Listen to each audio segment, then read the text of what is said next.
Of misfits and dope addicts are here. That was very nice. Okay, on this day? On this day. Okay. Yeah. Just give my dramatic pause. All right. On this day, Moby was born. Was he named Moby when he was born? That's his given name. His parents Little Moby. His said name, he no, looked like a little whale. his name is Kent Adams. Yeah, Moby's better. I made that up. I don't know what his No? name is. I was with you. I'll tell you in a second. His name is Tim Smith. Richard Hall. Okay, Just as Kent good. Adams was close. Good. It was close. Yeah, I'm sick. Yes. Sick. You're sick? What's the matter with you? What kind of sick? I guess I woke up with a cold. I guess that's what it is. Are you? Is it the throat kind? Is it in your head? No, Is it's always kind of, I don't know. It's always just kind of right here in the front of my face when I get a cold. And your I sinuses? feel terrible when I first wake up, and then it's bearable through as the day goes on, and then I don't know. It's just not fun. You need a steam. That doesn't help. I've No? tried that. No. The only thing that really helps is sleep. So I'll be napping during the show today. That's going to be my. This is the part of the program, by the way, where we just kind of screw around. This is not official. Nothing about this. None of this counts. None of this counts. If you are listening now and somehow a member of a group that can decide our fate, let me put it that way, do not base it on this part of the show. No. Don't tell your friends, oh, you got to listen to this show. They're great. I love them. They're my favorite. Make sure you listen at 6:06. Yeah, 6:06, 6:07, 6:20, anytime but this very beginning part of the show. You don't want to listen to this. This is not, well, I guess it doesn't matter because it's not official anyway. You could help make it better, though, by calling for our next segment. Which is the least popular feature we do on the show. So we go from not that important to this. To, Yeah, so we go from nothing to barely anything, which is check-ins, 877-602-9696. That's 877-602-9696. Call and tell us what you're doing, what your day is going to be about, how you're feeling. You already know that I don't feel well. So Maybe you have what Bill has. Maybe Maybe you gave it to him. Yeah, maybe I caught it from you. Call and tell me. You shook a lot of hands this weekend. I kissed a lot of people, too. On the mouth? No, mostly on the cheek. And was kissed on the cheek. There were a lot of other people I would have liked to have kissed more, but it just didn't work out. You were sitting there pursed lips. I was hoping to kiss some other people, even more than I did. Adultery is a crime in the state of Utah, as is fornication out of wedlock. Very funny. Yeah, I was just kissing. Just kissing. So anyway, call us, 877-602-9696. Check in. Tell us what's going on in your life. And, and we have a prize to give somebody who calls. Yeah, tickets to see the Used. Well, that's pretty good. All right.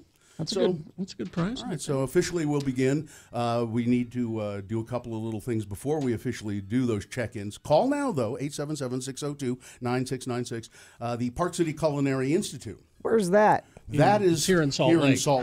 I was just teasing. I know where it is because I've been there, but it is in Salt Lake. Yeah, it's in, and I think we talked to them about the name, and they kept the name just because.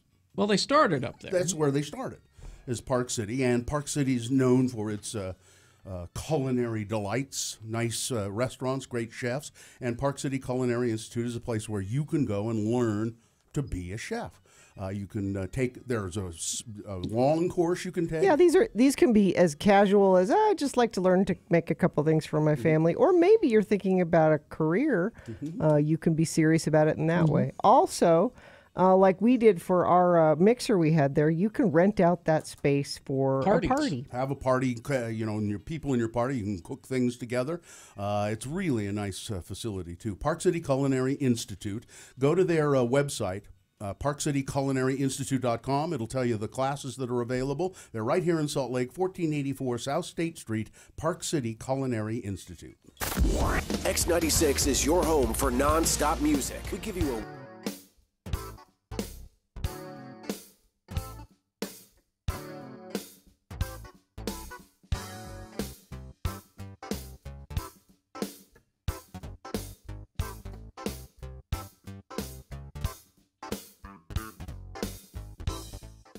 Hi, it's me, Richie T, the producer of the show. Yeah, and long-known maid person who makes people feel uncomfortable. Yes, Carrie we've all been there for any number of reasons. Carrie would say HR nightmare. Just to let you know, because of all that just happened, you have about 2.5 minutes to tell the story. I met someone last night at the theater who is more uncomfortable than I am, who makes people more uncomfortable than I am. Went and saw Beautiful. First Broadway touring show over at the Echoes of Theater. Gorgeous. If you're interested at all in that kind of stuff, it's so great. I went down at intermission to the bathroom. Well, that's the Carole King show. Yeah. Down at the in line for the urinal, and the gentleman behind me started talking to me, which is okay. We're in the bathroom. It's kind of, you don't talk in the bathroom, but lots of people do that. They wouldn't make him the most uncomfortable. It's okay if you're not standing at the urinal. If you're in line, you could talk. So then he and I, we happened to be urinals next to each other. Right? And he continues to talk. Now, people will say my hair, as of late, is a little out of control. It's a little Mary unruly. Claire's worried. Yeah. To the extent that Gina's mom said, is he okay? Is he okay? I've had several people that have Facebook messaged me saying, are you, but seriously, are you okay? Yeah. I would just advise you not to go to the zoo until you get a haircut. I'm standing at the urinal next to the gentleman who I met in line waiting for the urinal. Bill, come here. You're going to be my prop for this. Oh, God. On the radio, that's great. I've got the hair, and I've got product in my... Tell HR to be ready. I've got the product in my hair today. The gentleman reaches over while we're both going to the bathroom and starts playing with the back of my hair. Your hair has such body and bounce. How do you... While you're How do you do that? Yeah, while we are both at the urinal using the bathroom. That's a little much. Did he give you his phone number? No. And did he give you $10? Should have. I would have asked him. I would have said, "Excuse me, but that costs $10." I would have accepted either his phone number or $10. What did you say? I said, well, I just... You're making me a little uncomfortable here. No, I didn't want to make any sort of production about it as in the moment. I just was like, well, there's a conditioning gel that I use. Zip. Turn, wash my hands, and walked away. And you ought to see what I do with the hair down here. Hey. So uncomfortable. Now you know what it feels like? So let me take this second. Yeah. If what I do to you makes you it does feel sometimes. like that, Yes. I'm sorry. Okay. Well, I hope it's a good lesson. The massaging, the tickling on the side, that kind of stuff. It's the same. And it's not at the bath. Richie doesn't do that stuff in the bathroom. No. But sometimes he comes up and does his little tickling thing, or I don't care for it. No. Yeah. That's how it feels. Yeah. So I'm sorry. All right. Okay. Will you stop? No, but I I'm didn't think sorry. so.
celebrity news, and other stuff that we come up with right before we turn on the microphones. But how did they work it out? Listen weekday mornings on X96. All right.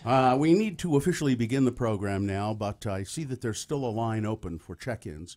877-602-9696. Give us a call and tell us what you're doing.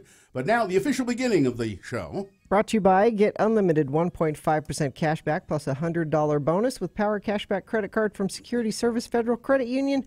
Restrictions apply. Get details at ssfcu.org. The moon continues to wane. It is now 69.7% of full, and it will be a new moon on September 19th. September 19th. The moon will set today at 12:50 p.m., today being Monday. It's the 11th day of September in the year of our Lord 2017. And this is, it's also national. Now, see, I don't understand why any of these are around or exist. It's National Make Your Bed Day. It's National Hot Cross Bun Day. It's National Boss Employee Exchange Day, but those should all be thrown out the window because it is September 11th, and it's Patriot Day, a national day of service and remembrance of the victims of 9/11. My mother called me last night at 6 p.m. and said, It's 6 o'clock, and I haven't heard from one grandchild today. And I said, what? And she said, it's National Grandparents' Day, and not one grandchild is called. I said, Mom, nobody knows it's National Grandparents. Nobody. Except your mother. Grandparents. Yeah. Your mother. And, oh, by the way, this is the Radio from Hell show. It's the program listened to by more members of the Flat Earth Society than any radio broadcast in North America. That surprises me. Yep. The stars of the show, of course, Kerry Jackson right over there, surprised by the Flat Earth fact.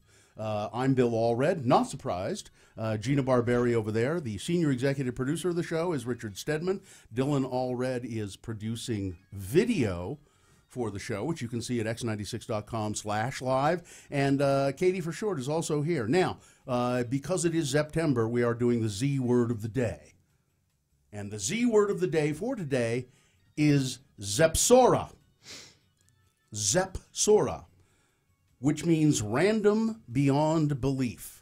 As in, Julie is so Zepsora, you can't even have an intelligent conversation with her.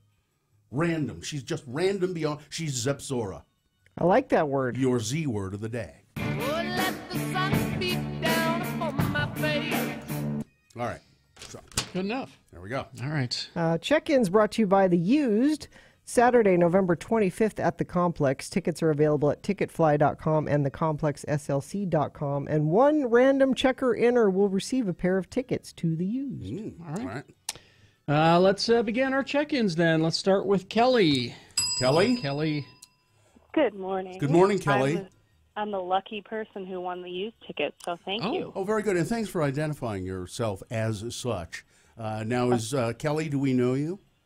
You do. I was at the Not Safe for Work podcast with the scientist Ben. Yes. And yeah, and who's your other friend there? That was Becky. I met her at the last mixer. Yeah, Becky. How did you find the Not Safe for Work show? Well, she probably Google mapped it. Wow. And went to the ruin. I did. And I'm checking in because I made a check-in pact with some folks that I met there, Sean Day and Colin. Oh, okay. And so what's the pact? You must check in? Oh.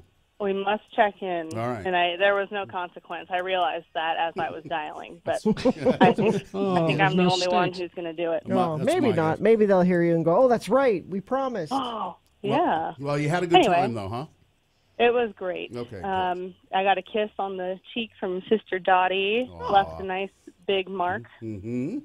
So, well, we hope to see you again. Have a lovely day. I know you work up in Park City, so enjoy that. Do. And thank you. We'll talk to you soon. All right. All right. Bye. Thanks, Kelly. All right. Let's go to Lindsay. Hello, Lindsay.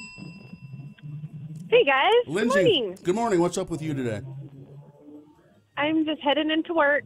I work at a dental office in South Ogden. It sounds like you have demons. Yeah. demon? Yeah, Oh, there's no. some weird noise in the background there. Yeah, there it is. See? I'm so sorry. You I don't hear it, but they're not here. Well, Okay. you know what? They're going to be tormenting you at the dental office. It's ghosts of root great. canals past. Well, Lindsay, have a lovely day. Anything you want to add?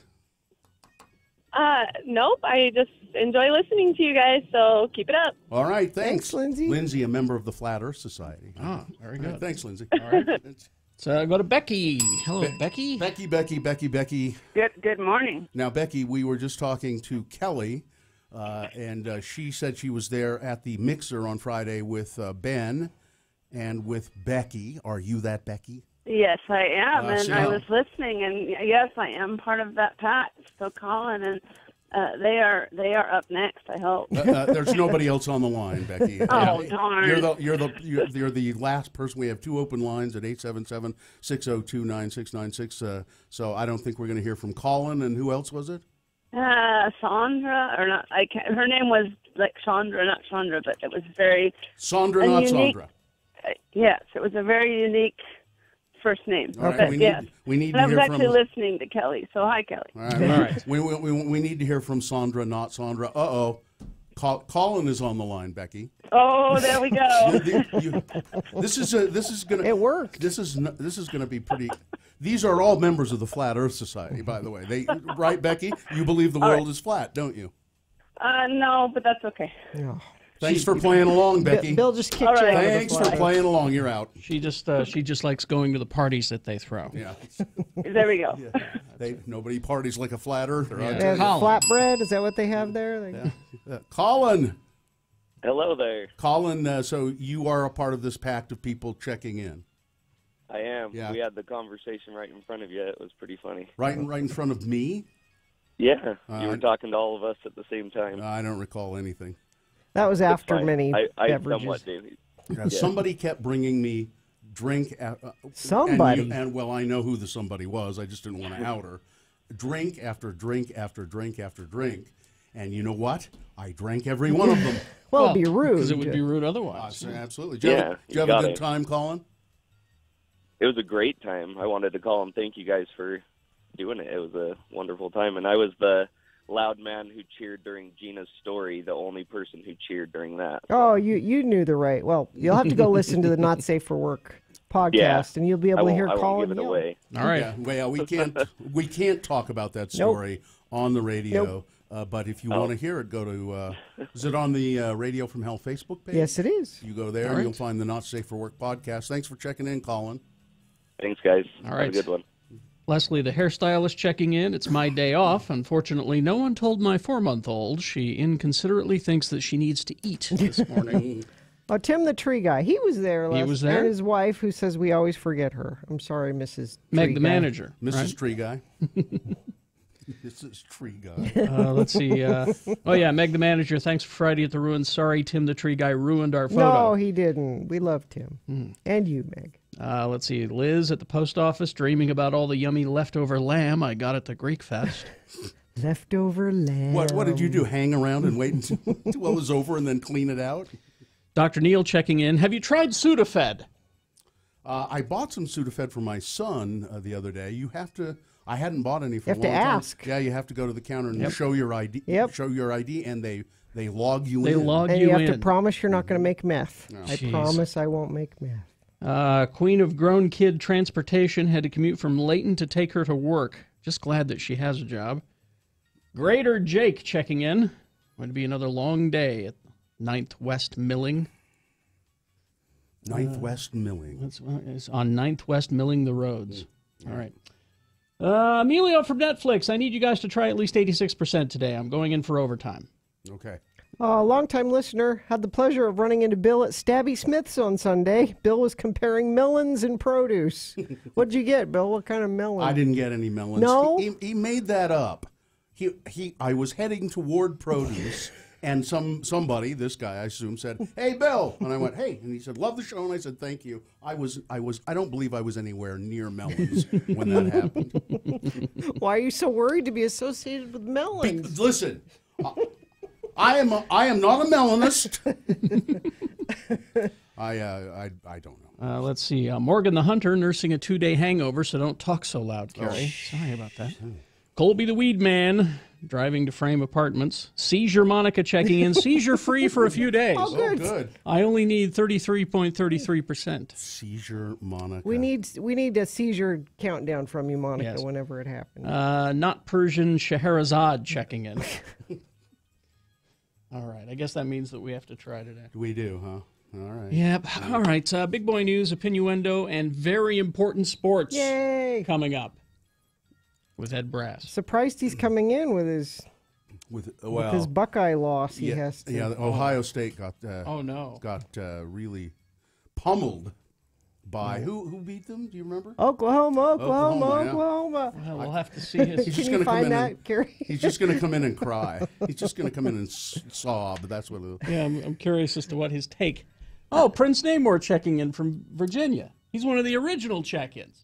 I thought he was living in Atlanta. Well, I guess he's in Virginia now. He must have moved. One of the original check-in guys. All right.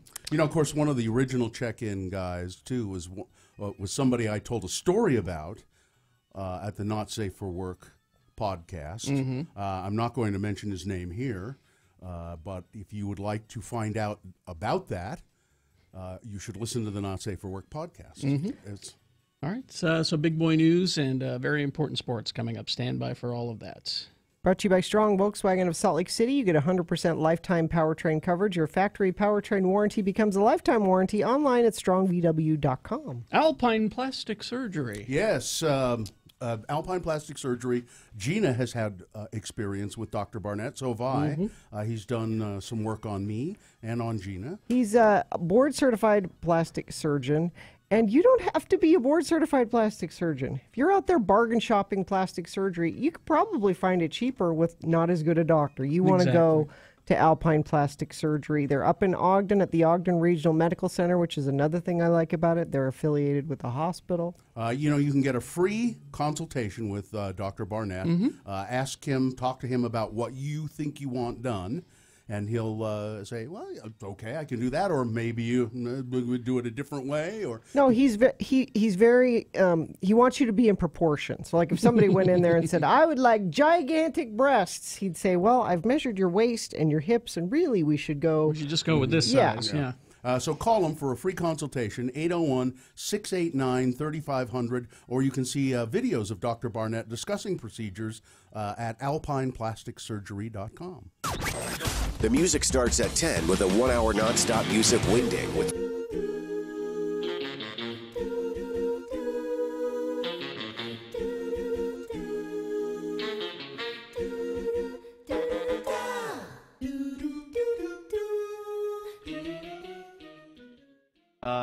the mayor of Salt Lake has joined us here. It's Ralph Becker, and there's bad blood here, Mayor Becker. I can see that. Yeah. Mayor, you know what? You know what it is? I'm hurt. It's bad blood I'm here. hurt. The worst thing you can do is when you accept a gift from a woman, not use it. When I'm visiting with her. Yeah, especially. Exactly. Yeah. Hell hath no fury like a Barbary scorned. I went all the way to Dillard's and bought you a tie. All the way to Dillard's. All the way to Dillard's and bought you a tie. That's a good, mile, too, from your house, right? I know what deep trouble is, and here I am. And, but I do want you to know, I have been wearing your tie regularly and proudly and advertising where I got it. See this? See this? Yeah. Gina Barbera. Is it getting deeper? Easy to say. Now, Mayor Becker, our producer, Richie, says he sent, I thought he had called you, but apparently he sent an email to your office saying, you may want to wear the tie when you come to see. See, you didn't get it. Mayor Becker going, I have an email address? What the?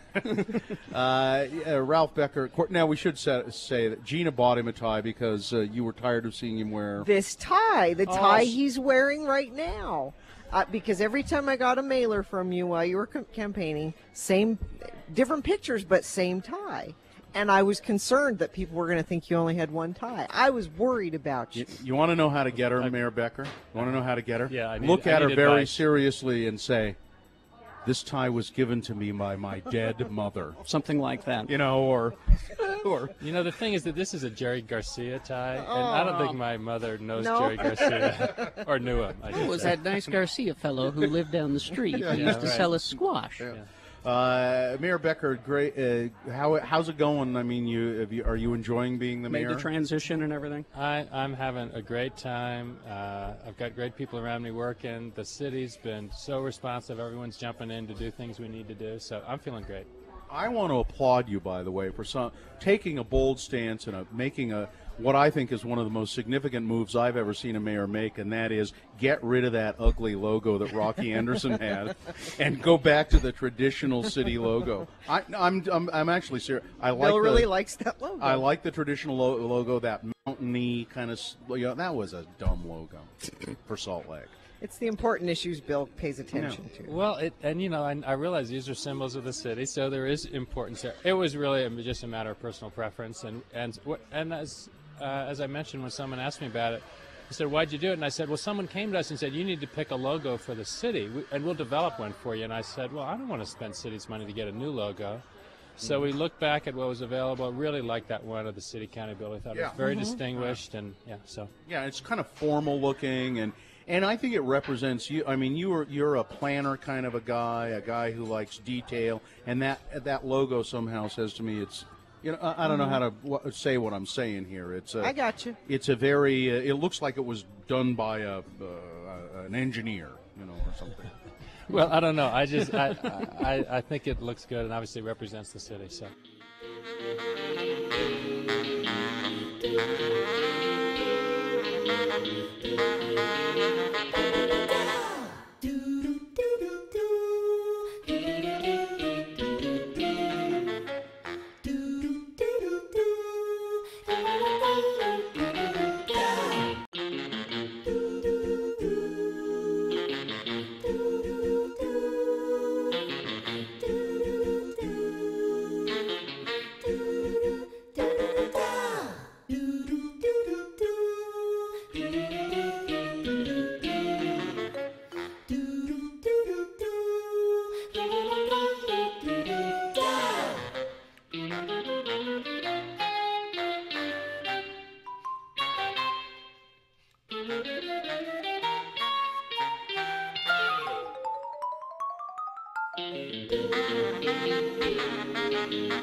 X96, Radio from Hell. Carrie, Bill, Gina on X96. All right, let's get some big boy news in and then very important sports on the way. All right.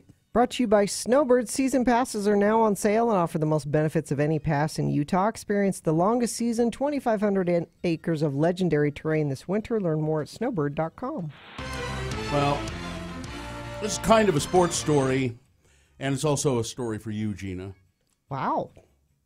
A gunman killed 7 people at a home in Dallas on Sunday before being shot dead by police called to the scene. It was at a Dallas Cowboys watch party in Plano, Texas. David Tilley, a spokesman for the Plano Police Department, said the shooter was killed by the first responding officer after an exchange of gunfire. The officer was not injured. 7 people were found dead in the home in Plano. 2 additional shooting victims were taken to a local hospital, their condition unknown. We're trying to put all the puzzle pieces together, Officer Tilley said. No information yet on the relationship between the suspect and the victims. Local media reports that the shooting occurred at a Dallas Cowboys viewing party. Did it have anything to do with the Dallas? I don't know. That's all we know. It's all we know at this point. I blame the sports. Carrie usually does. Sure. Of course, it is September 11th, and Donald Trump is president, preparing for his first 9/11 commemoration in office. Is he going to talk about his memory of when all of the Muslims were cheering Yeah. when the plane? Is he going to remember Probably, that? Because that's probably. what you do on September 11th. Everybody gets around and talks about where they were and what they saw, and Yeah. surely he'll bring that up. Well, it'll be interesting, won't it? My guess is he'll behave himself. Here is Donald Trump on 9/11. You have one of the landmark buildings down in the financial district, 40 Wall Street. Did you have any damage, or did you know what's happened down there? Well, it was an amazing phone call I made. 40 Wall Street actually was the second tallest building in downtown Manhattan, and it was actually, before the World Trade Center, was the tallest. And then when they built the World Trade Center, it became known as the second tallest, and now it's the tallest. Because that's what's Yeah, important. that's what's important about now. The World Trade Center buildings are down. Now I have the tallest building. And actually, that's not true. No. None of that was true. None of that. Trump and First Lady. It's not true that it was the second tallest, and it's just not nothing. But that's what's important to him. Is I'm the biggest and tallest. Yeah. And Donald Trump and First Lady Melania Trump plan to observe a moment of silence at the White House and remember. Listen, I'm telling you. When those two are together, it's always a moment of silence at the White House. They don't talk. You know they don't talk. They plan to observe do a remembrance of the nearly 3,000 people who were killed when hijackers flew planes into the World Trade Center. The mourning remembrance is scheduled for about the time the first plane struck one of the Twin Towers on the morning of September 11th, 2001. Well, Brian Williams just can't help himself, I think. What happened to now? another slice of cake? No. So I'm listening to Brian Williams talk about the hurricane this morning. I think it was yesterday I was watching. At any rate, the Hurricane Irma has been hitting Florida pretty hard, although it's now been downgraded to Tropical Storm Irma, but still very strong winds and causing a lot of flooding and a lot of problems in Florida. Tampa, the mayor of Tampa, Florida, Bob Buckhorn, says that while the city hasn't escaped Hurricane Irma's wrath completely, the situation is not as bad as they had feared it might be, although people in Tampa and all over Florida are without power. Mm-hmm. About 1 million people or No, something? Was it more than 1 million? More than half the state is without. 58% of the state is without power. 4.5 million homes and businesses. But so in Tampa, there is the Tampa Bay. The bay. It's water. People see it all the time. There's a bridge across it. It was an amazing phenomenon. Mm-hmm. All of the water drained out of Tampa Bay. And then it'll I don't know if it has yet, but it will come rushing back in. But it was sucked out by the hurricane. Well, if you think about it, it's a giant tornado, so it sucks. That's where all the water comes from that it's dumping, is it sucks it right out of the ocean. So I was watching MSNBC, and which was where Brian Williams is now. Now, you remember Brian Williams. He was the nightly news anchor of NBC before he was caught in a lie about being on a helicopter or a plane that took fire in Afghanistan, and they had a hard time landing, and and it was all something he made up. He lied, and then he was caught in another lie. He took a long forced leave of absence. He was removed from the nightly news, and now he's been on MSNBC for a while. So he's talking to these two weather guys, and they're showing a photograph of the water where the water was in Tampa Bay. It's been sucked out, and it's just a black and white photograph that somebody took, and they're saying, "This is amazing," and Brian Williams is saying, "That's just incredible." And then they said, "Now, if you're in the Tampa area and listening to this, we don't want you to go running out and look at this." And Brian Williams said, "Absolutely, do not do that. As a matter of fact, if you want to just take a screenshot of this and you say that you took the photo, we'll just so don't go out and look at it. Just take a screenshot of this and then tell everybody that you took the photo of it, and we'll back you up on it." This is what I do. I lie about. That's funny. I could, and nobody said anything to him about it. They just went on like. I don't know. Yeah, Richie, did you have something you wanted to add? No, I'm just getting set up for Ed Brass. Oh, I see. Let's see now. But Hurricane Irma, again, downgraded to a tropical storm. It's still going to be rough there for a day or two. But like the Keys, they've had little communication with the Keys, and they're worried about what they're going to find this morning. There are, and then of course the islands that Hurricane Irma went through, and there's some islands there. They said we don't have any food, we have nothing. Yeah, we have nothing, and people are hungry and don't know what to do, where to go. There is now. Here's some ways you can help if you would like to help the victims of Hurricane Irma. They say 26 people have been killed since the storm ripped through Antigua, Barbuda, St. Martin, St. Bartholomew. Thousands of people have been displaced. You can donate or volunteer. There are various crowdfunding sites, and these are all legitimate ones. There's the Hurricane Irma Relief Fund. There's Global Giving. Global Giving has done the Hurricane Irma Relief Fund. If you Google that. Feeding Florida is another organization that's helping provide food. And, of course, always the Red Cross. And blood. You can donate blood. Blood is needed for people there. But the Red Cross is also always, a good bet for helping people. Let's see. A couple of security guards were stabbed at a Salt Lake bar. Early morning scuffle at a bar downtown. This was Sunday morning at 1 o'clock in the morning. The guards were escorting a patron out of the bar, the Moose Lounge. And so over there on 4th South, Moose Lounge, you've probably driven by it. And 4th South and about 180 West. Right, I think it's right before you get to Pioneer Park, as I recall. Anyway, the patron they were escorting out allegedly turned on the guards and stabbed them both. One guard had wounds to his back, and the other one had wounds to his stomach. The suspect got away in a silver Honda Accord. The guards were kicking the man out of the bar because he was being disruptive and argumentative, and so he thought he'd just continue that and stab the two guards. They'll recover. This is a great story. I love this one. The perfect way to smuggle booze into a concert or into a big event. They don't want you taking booze in some cases because it's no drinking, or in some cases because they want to sell you the booze. They want to sell you a $12 beer. So this guy probably is the most creative booze smuggler you will ever have heard about. He's a genius. Yeah.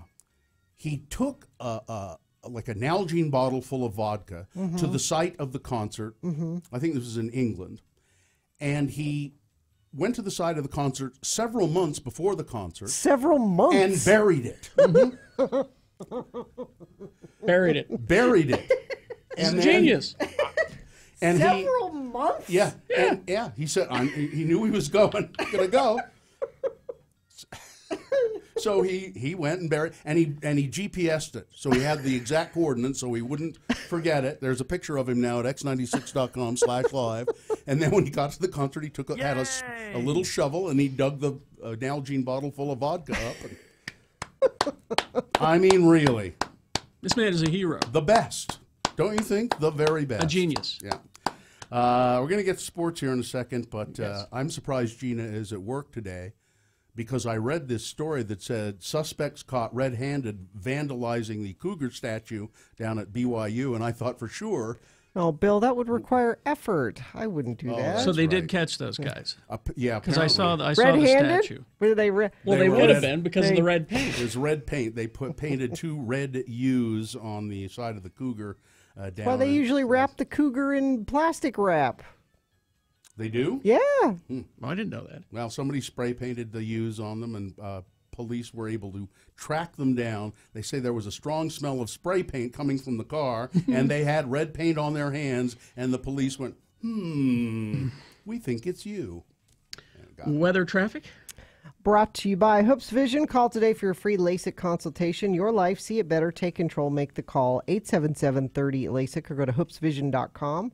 We're still warm, but not crazy warm. 88. I mean, it's pretty warm. Yeah. Yeah. Traffic, we've got Flashing lights, Redwood Road, 22nd South, the intersection in West Valley, treated as a four-way stop. Medical issues southbound I-15 just south of Pleasant Grove Boulevard. That's happening on the right shoulder, so just be aware of that when you're trying to get by. And if you see something you want to let everybody know about, text it to us, 33986. All right. And now it is our pleasure. A sports sponsor, Gina. Well, yes, it's brought to you by Sean Hogan, Everest Collision. They want you and your loved ones to get home safe and sound. Stop texting and driving. Download the Everest Collision app responsibly. And now it's our pleasure to welcome to these microphones very important sports. We're surprised you're out. We thought you would be in mourning. Ed Brass. This is the Let Them Eat Crow and Yes, Only Love Can Break Your Heart edition of very important sports. That's now, was this the first game of the season for Ohio State? It was the second game. They won the first one? They won the first game. I'm not really sure what happened in the second game. We'll talk about that. But before we do, as is the tradition. Yes. In Formula One news. Yes. For Pittsburgh listener Mauricio Paez and San Antonio listener Raul Montemayor, this weekend is the Singapore Grand Prix, which is held in Singapore. Singapore is a former British colony that was captured by the Empire of Japan on February 15th of 1942. In U.S. Open tennis. I understand, by the way, that Mauricio is coming to visit us. That's what here in Salt Lake. Mm-hmm. You know, he goes to, or he did go to Carnegie Mellon University in Pittsburgh, which is not widely known, but is an academic institution that's on a par with Harvard and Stanford. Very prestigious. Yes. So he's a very bright young man. Yeah. In U.S. Open tennis, unranked Sloane Stephens beat Madison Keys in straight sets 6-3, 6-0. For some reason, the stories felt compelled to mention that Ms. Stevens is dating U.S. men's and Toronto Football Club star Josie Altidore. You know, it seemed to diminish her accomplishment to some extent.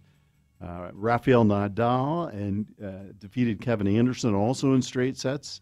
Very Important Sports has no clue who Rafael Nadal is dating at the present time. Oh, we got to find that out. That wasn't mentioned. He's good looking, so he has his pick, I think. Yeah.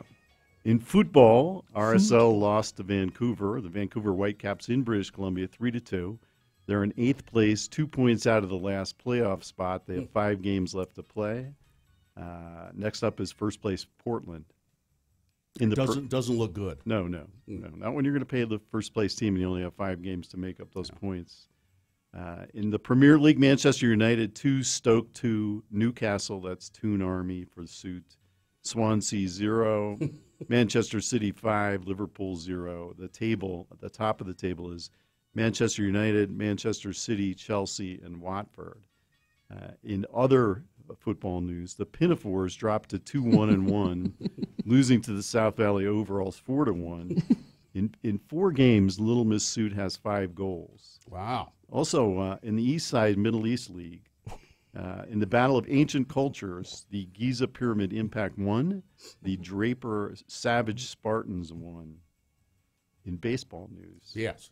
In the American League, the leaders are in the East, Boston, in the Central, Cleveland, who's won 17 or 18 straight games 18 now, yeah. I think so, after last night. In the West, it's Houston. In the National League, it's the Washington Nationals. In the Central, it's the Cubs. In the West, it's the Dodgers. The wild card teams right now are the Yankees and Twins. And in the National League, it's the Diamondbacks and Rockies. And you're predicting, again, the World Series will be between? Yankees and Dodgers. Very Important Sports is going to stick to that plane even if the wings have come off. We're riding that baby into the ground. All right. In NFL football, week 1, opening weekend, the Steelers over the Browns. The Browns were eliminated from the playoffs. Already? Already, yeah. Jaguars over the Texans, Bills over the Jets, Falcons over the Bears, Ravens beat the Bengals, Lions beat the Cardinals, the Tijuana Raiders, whose VIS is picked to win the Super Bowl, over the Titans, Eagles beat the Redskins, Rams over the Colts, Panthers over the 49ers, Chiefs over the Patriots, Cowboys over the Giants. The Miami and Tampa game was won by Irma. And Monday Night Football is Saints and Vikings and Chargers and Broncos. They're all 4 going to play at once. Yeah. It's gonna be... Ezekiel Elliott is playing by virtue of a temporary restraining order. It looks like he might play, issued by a local Texas judge. Looks like he might play all season. Yeah. Okay, college football. In a nearly unwatchable game that ended near midnight, Utah beat BYU 19-13. There were terrible announcers, fumbles, interceptions, 3 for BYU alone, penalties. I have a question for you. Of course. I have 2 questions for you. Of course. Or for the universe. Okay, number 1, how can a quarterback be called for a hold? You know, I had broken my television earlier in the evening, so I didn't see that, so I don't know. I mean, I heard it. I don't know how a quarterback can be called for a hold. Yeah, I don't know either. So, but I couldn't see it. And so and I don't know how defense can be called for delay a game. Yeah, that's possible. I mean, what happened in that case was that the defensive lineman was calling signals for the other team. And sort of misled them into extending it past the time. So you really did break your TV? I thought that was like a stock photo you found. No. I kicked it. It was an accident. So it was not a good game. And what? There were a lot of penalties. And I heard that the announcers were terrible, but why were they terrible? You know, they had some guy that I think they got from a bar in Mississippi that was doing the color. He was pretty bad. And then I think they had a guy the guy who did the play-by-play, I think he was about, I don't know, maybe 95 years old. This was ESPN. This was not an important game for ESPN. They sent their F team. It was supposed to be their second best team, but I kind of have some doubts. Okay. Tyler Huntley had 300 yards passing and 89 yards rushing. This is the 7th year in a row that Utah has beaten BYU, and that dominance is likely to continue. The difference between the two is that Utah's affiliation with the Pac-12 allows them to recruit speed, which is all the difference in college football. In other games, SUU 51, some guy named Stephen F. Austin 14. Weber lost to Cal 33-20. That was a good game, though. They were leading in the fourth quarter, 20-17. Weber is 1-1 and played really well. All right, other games. Are you going to come on? Reportedly, number 2 Ohio State lost to number 5 Oklahoma in Columbus. Yeah. That's a live recording from my house. Not positive because I did smash my television set in the third quarter. Very important sports apologizes. If you, like VIS did, bet your youngest child that OSU would win the national championship. As I told my daughter as they came to pick her up, easy come, easy go. Irma 5, climate denier 0. So I've decided what I'm going to do now. So I'm packing my bags for the Misty Mountains, where the spirits go now. Over the hills, the spirits fly. Ooh, I really don't know. Happy September. And this Saturday, and I don't know where and I don't know when, and I'm going to be in trouble, but there's a fight. There are a number of fights. There's a boxing match in which Greg Hughes is going to participate. I think Amy told you about that last week. I think she might have omitted that she's fighting in that as well. No, she didn't mention this. I didn't know. No, I didn't know. That's why she's not here today. She's been training for this for some time. Now I know she's Greg Hughes is a he used to box a lot, apparently. Yeah. There was a story about it in the Tribune, and they didn't mention the fact that that Amy was fighting because, of course, she works for the opposition. But if you look at that story, it's the same time, same place. And one last story, Stephen Gashler at the American Fork Library from 7 to 8:30 tonight, lecturing on Valhalla, a Nordic rock opera, Vikings versus Christians. That's a September event. All right. Thank you. Ed Brass, very important sports. That was sports, right? Yeah, sure. So now is Amy boxing Greg Hughes? Is that who she's going to fight? No, I don't know. I think she's fighting Sloane Stevens or maybe Josie Altador. I don't know. All right. KXRK Provo. Strong Volkswagen and X96 present Pepper. Saturday, September 23rd.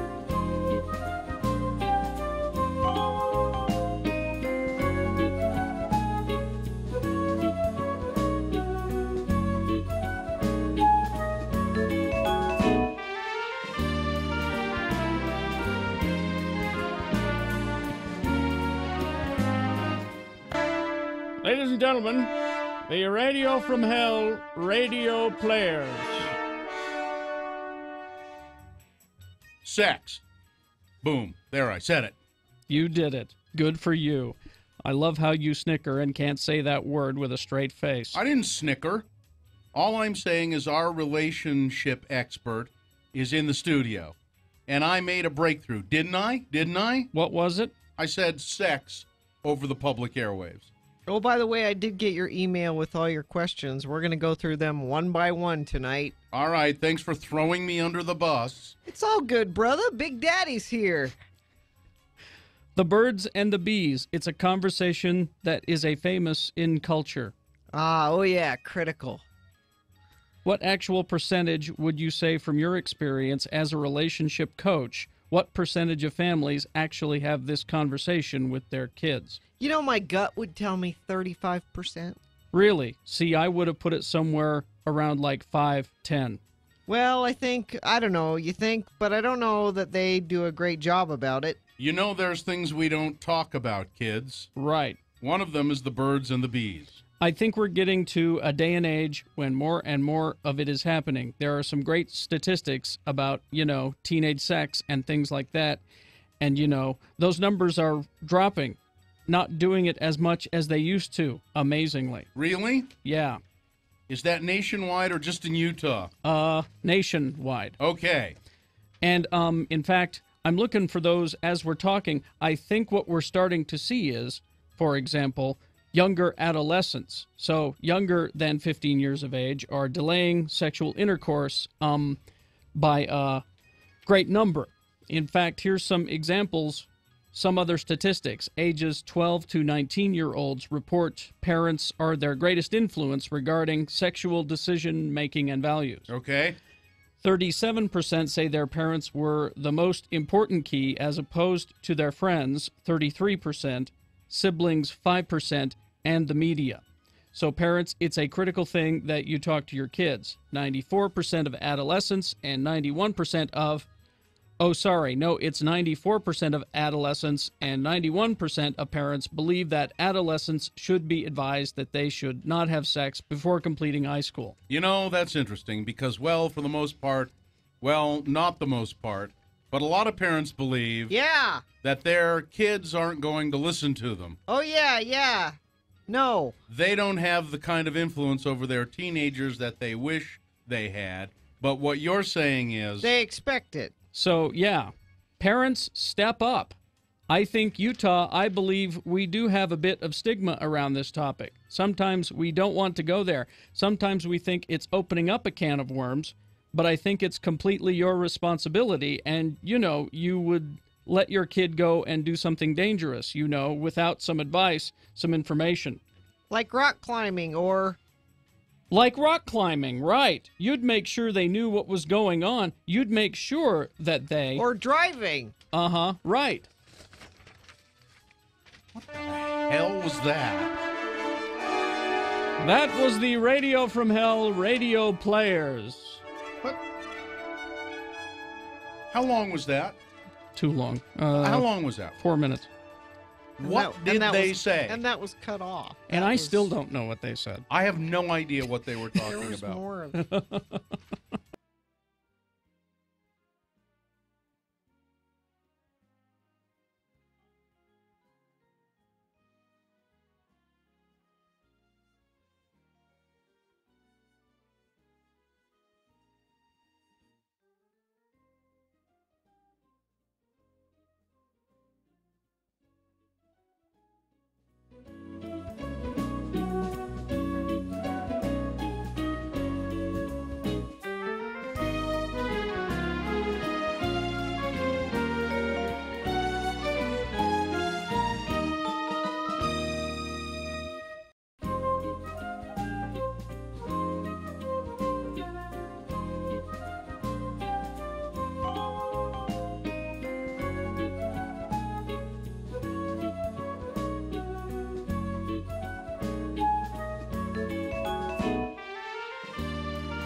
X96. All right, 7:03. We got news with round one of your boner voting coming up. Stand by for that. So I went up to Ogden on Saturday, and went down to my sister's restaurant. I went up to this guy at Weber State wanted to interview me for a podcast that he does, the name of which I don't know. I forgot. Bill. I'll find out. But we had a nice discussion there. And then I went down to my sister's restaurant on 25th Street, 2-Bit Street Cafe. And sitting there having a corned beef sandwich and talking to my sister. And in walks this guy, which you can see if you go to my Twitter, at RFH Bill. You can see a picture of him. Or you can watch x96.com/live. Dylan has a picture of him there. There he is. He looks like a lawn gnome. He does kind of. He had a big walking staff, big lawn stick gnome with him, and he was kind of shaky, didn't have many teeth, but very anxious to talk. His name is Zane Peterson. That's Peterson with an O-N, not E-N, O-N. I'm not one of those E-N Petersons, not one of those bastards. What's the what? There's a difference. Well, there's a difference. All right. Like some are from Norway and some are from I see. Sweden or something like that. So Zane is 78. Didn't have any. He had no teeth. So he's gonna have soup. He had So he had a hamburger and potato chips. And my sister at the restaurant, she doesn't just get potato chips out of a bag. All the potato chips that she serves, she makes them. She slices them and fries them, and generally she I don't know if she always does this, but she put a little spice on them. They're almost like barbecue. Mm-hmm. So the first thing Mr. Peterson did was sample one of the potato chips, and he's gumming them because he might have had a few teeth in there. I don't know. Was it on these potato chips? Cinnamon? No, it's not. I don't care for those. Well, so that's okay. We won't charge you for those. Would you like some French fries instead? No, that's okay. So he had his hamburger, and we started talking to him, and I said, "What? So are you from Ogden?" Yeah. Well, I don't spend much time here. What do you? Well, I've just spent most of my life thumbing and bumming around the country. Really? I've hitchhiked all over this country. Did you start singing, "I've been everywhere"? No, he didn't. No? He did not. And he said, "See that stick I have there?" And I mean, it was a big, heavy, like piece of wood, a walking stick, but something he'd taken off of a tree or something. He said, "That's why I carry that. I've never had too much trouble, but when I do, I know how to use that stick."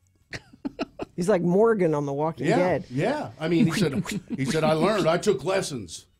I know how to do it. I took lessons. Walking stick defense lessons. And thumbing and bumming around this country. Because I asked him, I said, "Well, what's your trade? What kind of a job did you have?" "Well, not much." What did he say? I can't remember if he did anything, what it was he did, and I can't remember now.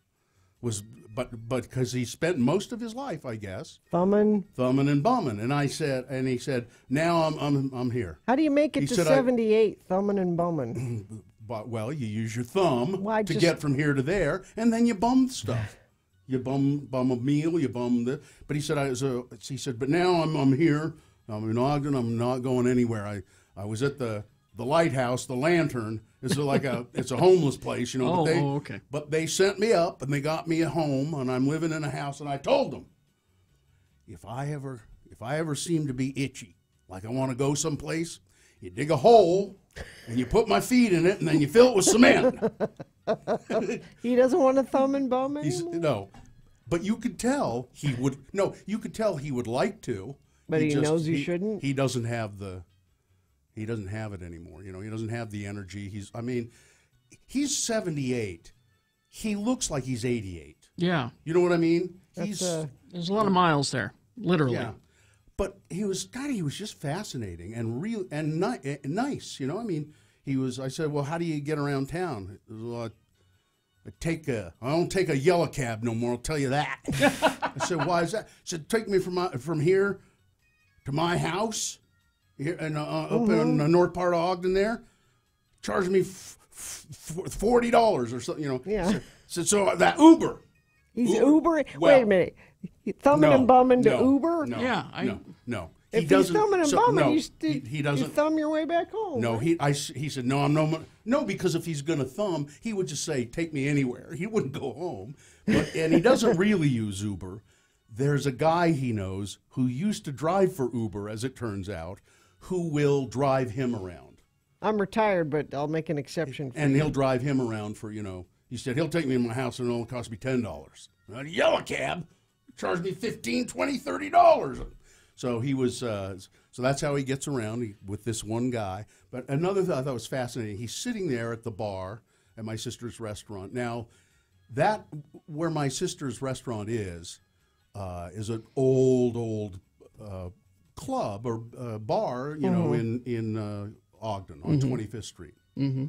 Used to be called the Club, as a matter of fact. The original sign is still out there. It says the Club, and then they've put 2-Bit Street Cafe underneath that. And he said, I'm sitting right now.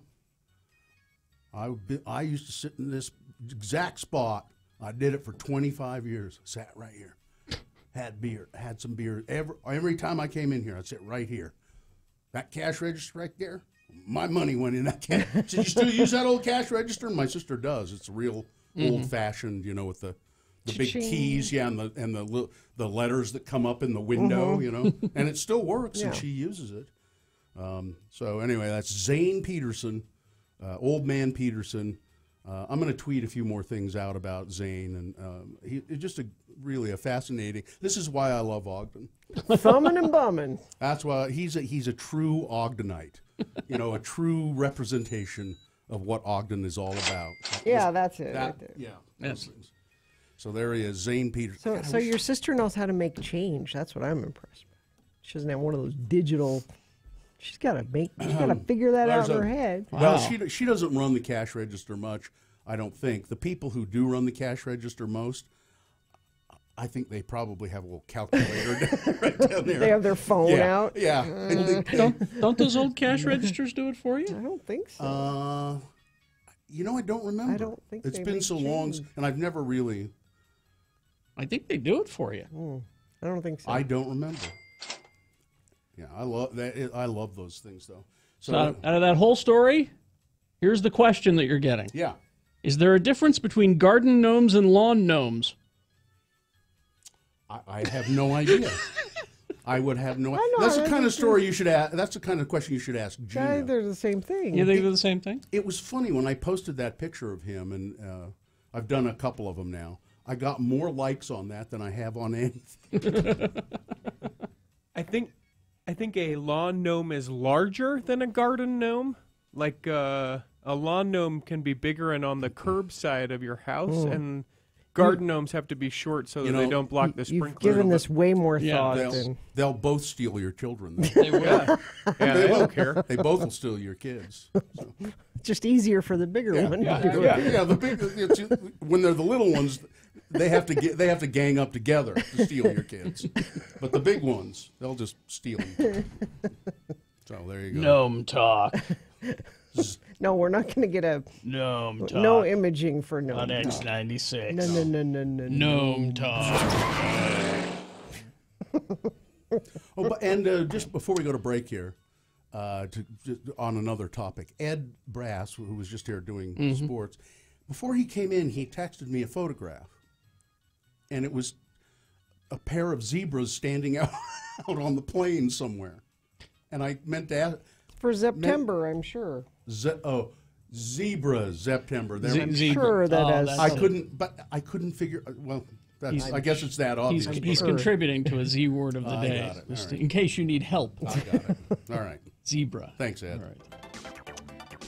Crash eastbound I-215 at 8th West off to the left shoulder. Crash westbound 47th South, 25th West. 2 right lanes are closed there. And it looks like that's about it.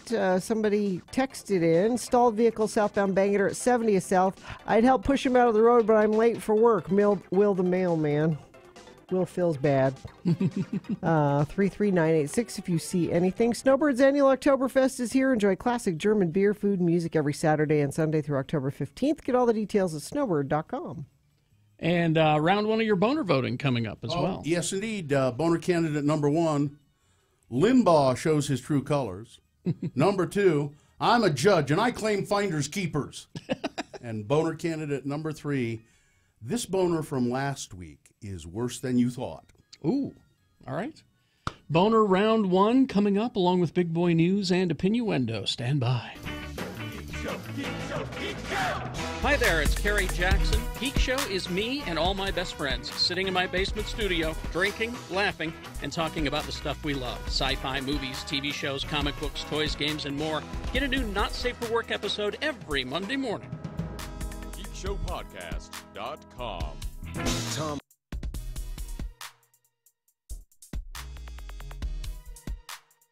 Lionel Elgin, our friend.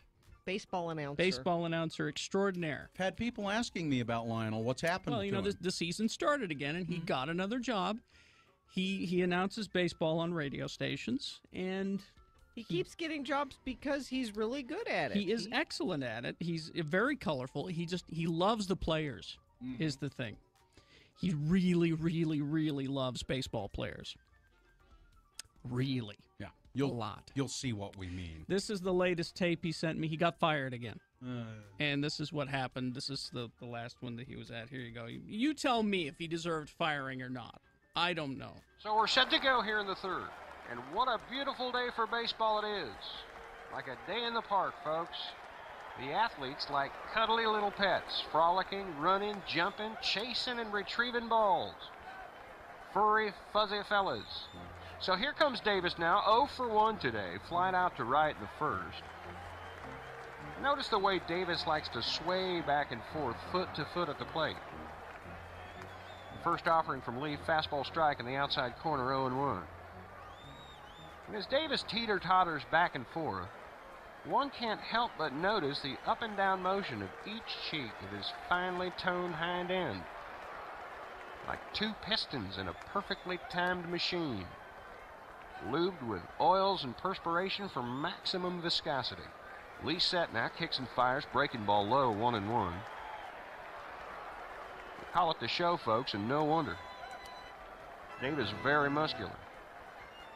Also, one of the unfortunate individuals involved in the steroid controversy, being questioned by league officials. Of course, Davis denies it. The 1-1 pitch, just inside, ball 2. I don't personally know much about steroids. I know in most cases they're taken via hypodermic needle. And I'm of the opinion, folks, that if a player wants to stick something in his hind end or have a fellow teammate poke him in the rear, so be it. Who are we to judge? If it helps the game, bend me over and stick it in. And see, then that's when they went to commercial at that point, and they fired him. Then they fired him. He doesn't get it. Now, was it his comments about steroids? Is that what the problem was? That must be it. Yeah. You know what He sounds pro-steroid. And you know what the problem is that he needs a color man. He does. He needs someone in there with him. He's doing it all by himself. He needs to do the play-by-play. He needs somebody to do the color. I think he's capable of doing. Well, he does both. I think perfectly. Yeah, he does both, but he needs to. I'm going to continue to send these to Larry Miller, and hopefully we can get him hired for the Bees, because you just like him in town. Yeah, I think he's an excellent. He's an excellent announcer. I think we got enough of his kind in this town.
source for the most incomplete sports and weather with Gina Barberi. Weekday mornings from 6 to 10 a.m. on X96. All right, 7:18 right now. Time for round one of your boner voting. 3 news stories that are examples of bad, stupid, or funny human behavior.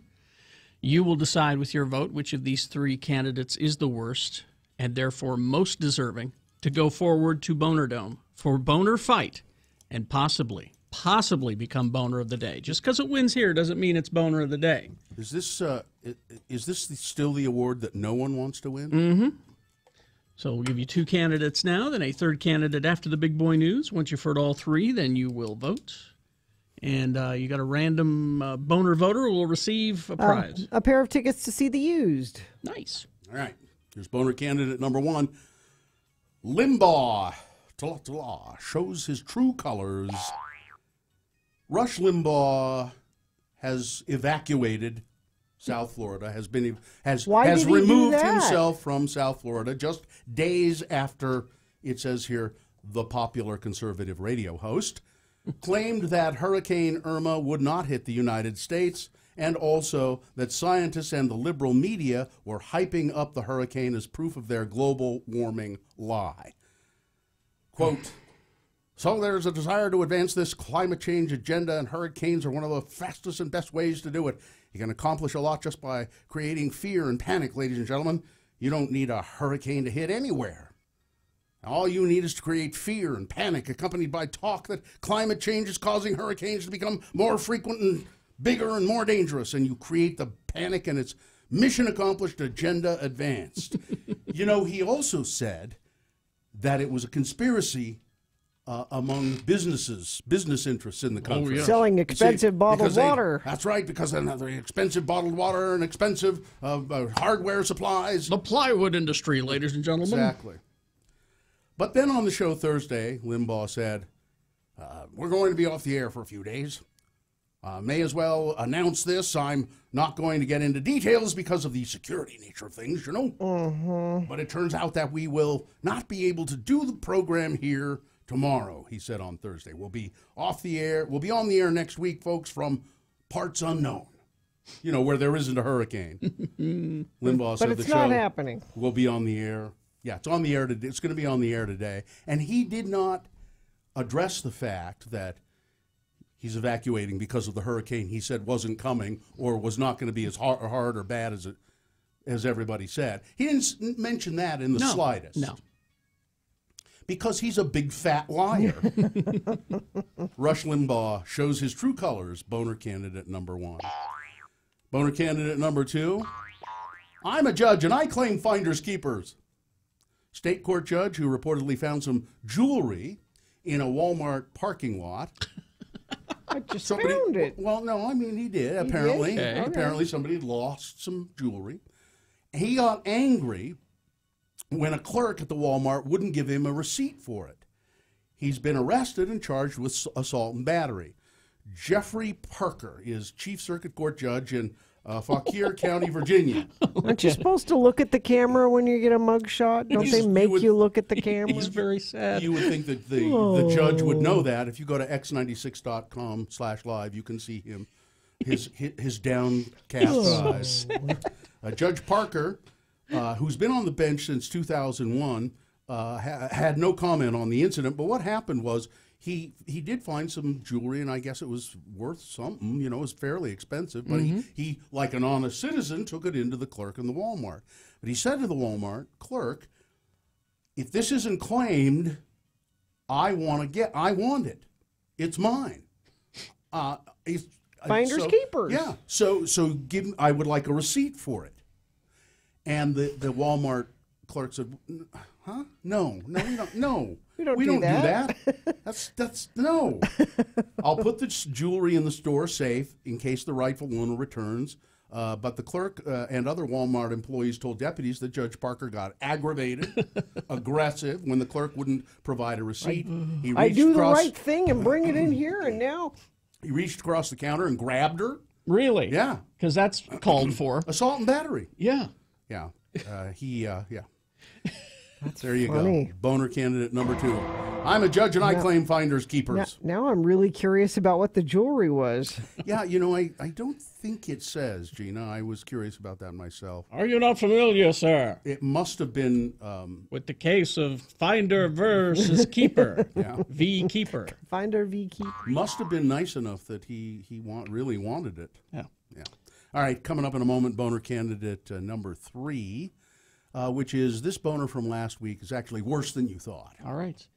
Boner candidate number 3 after this big boy news and opinioendo brought to you by Alpine Plastic Surgery, specializing in sculpting your body to achieve the goals you have above and beyond what diet and exercise provide. Visit alpineplasticsurgery.com and schedule a free consultation today.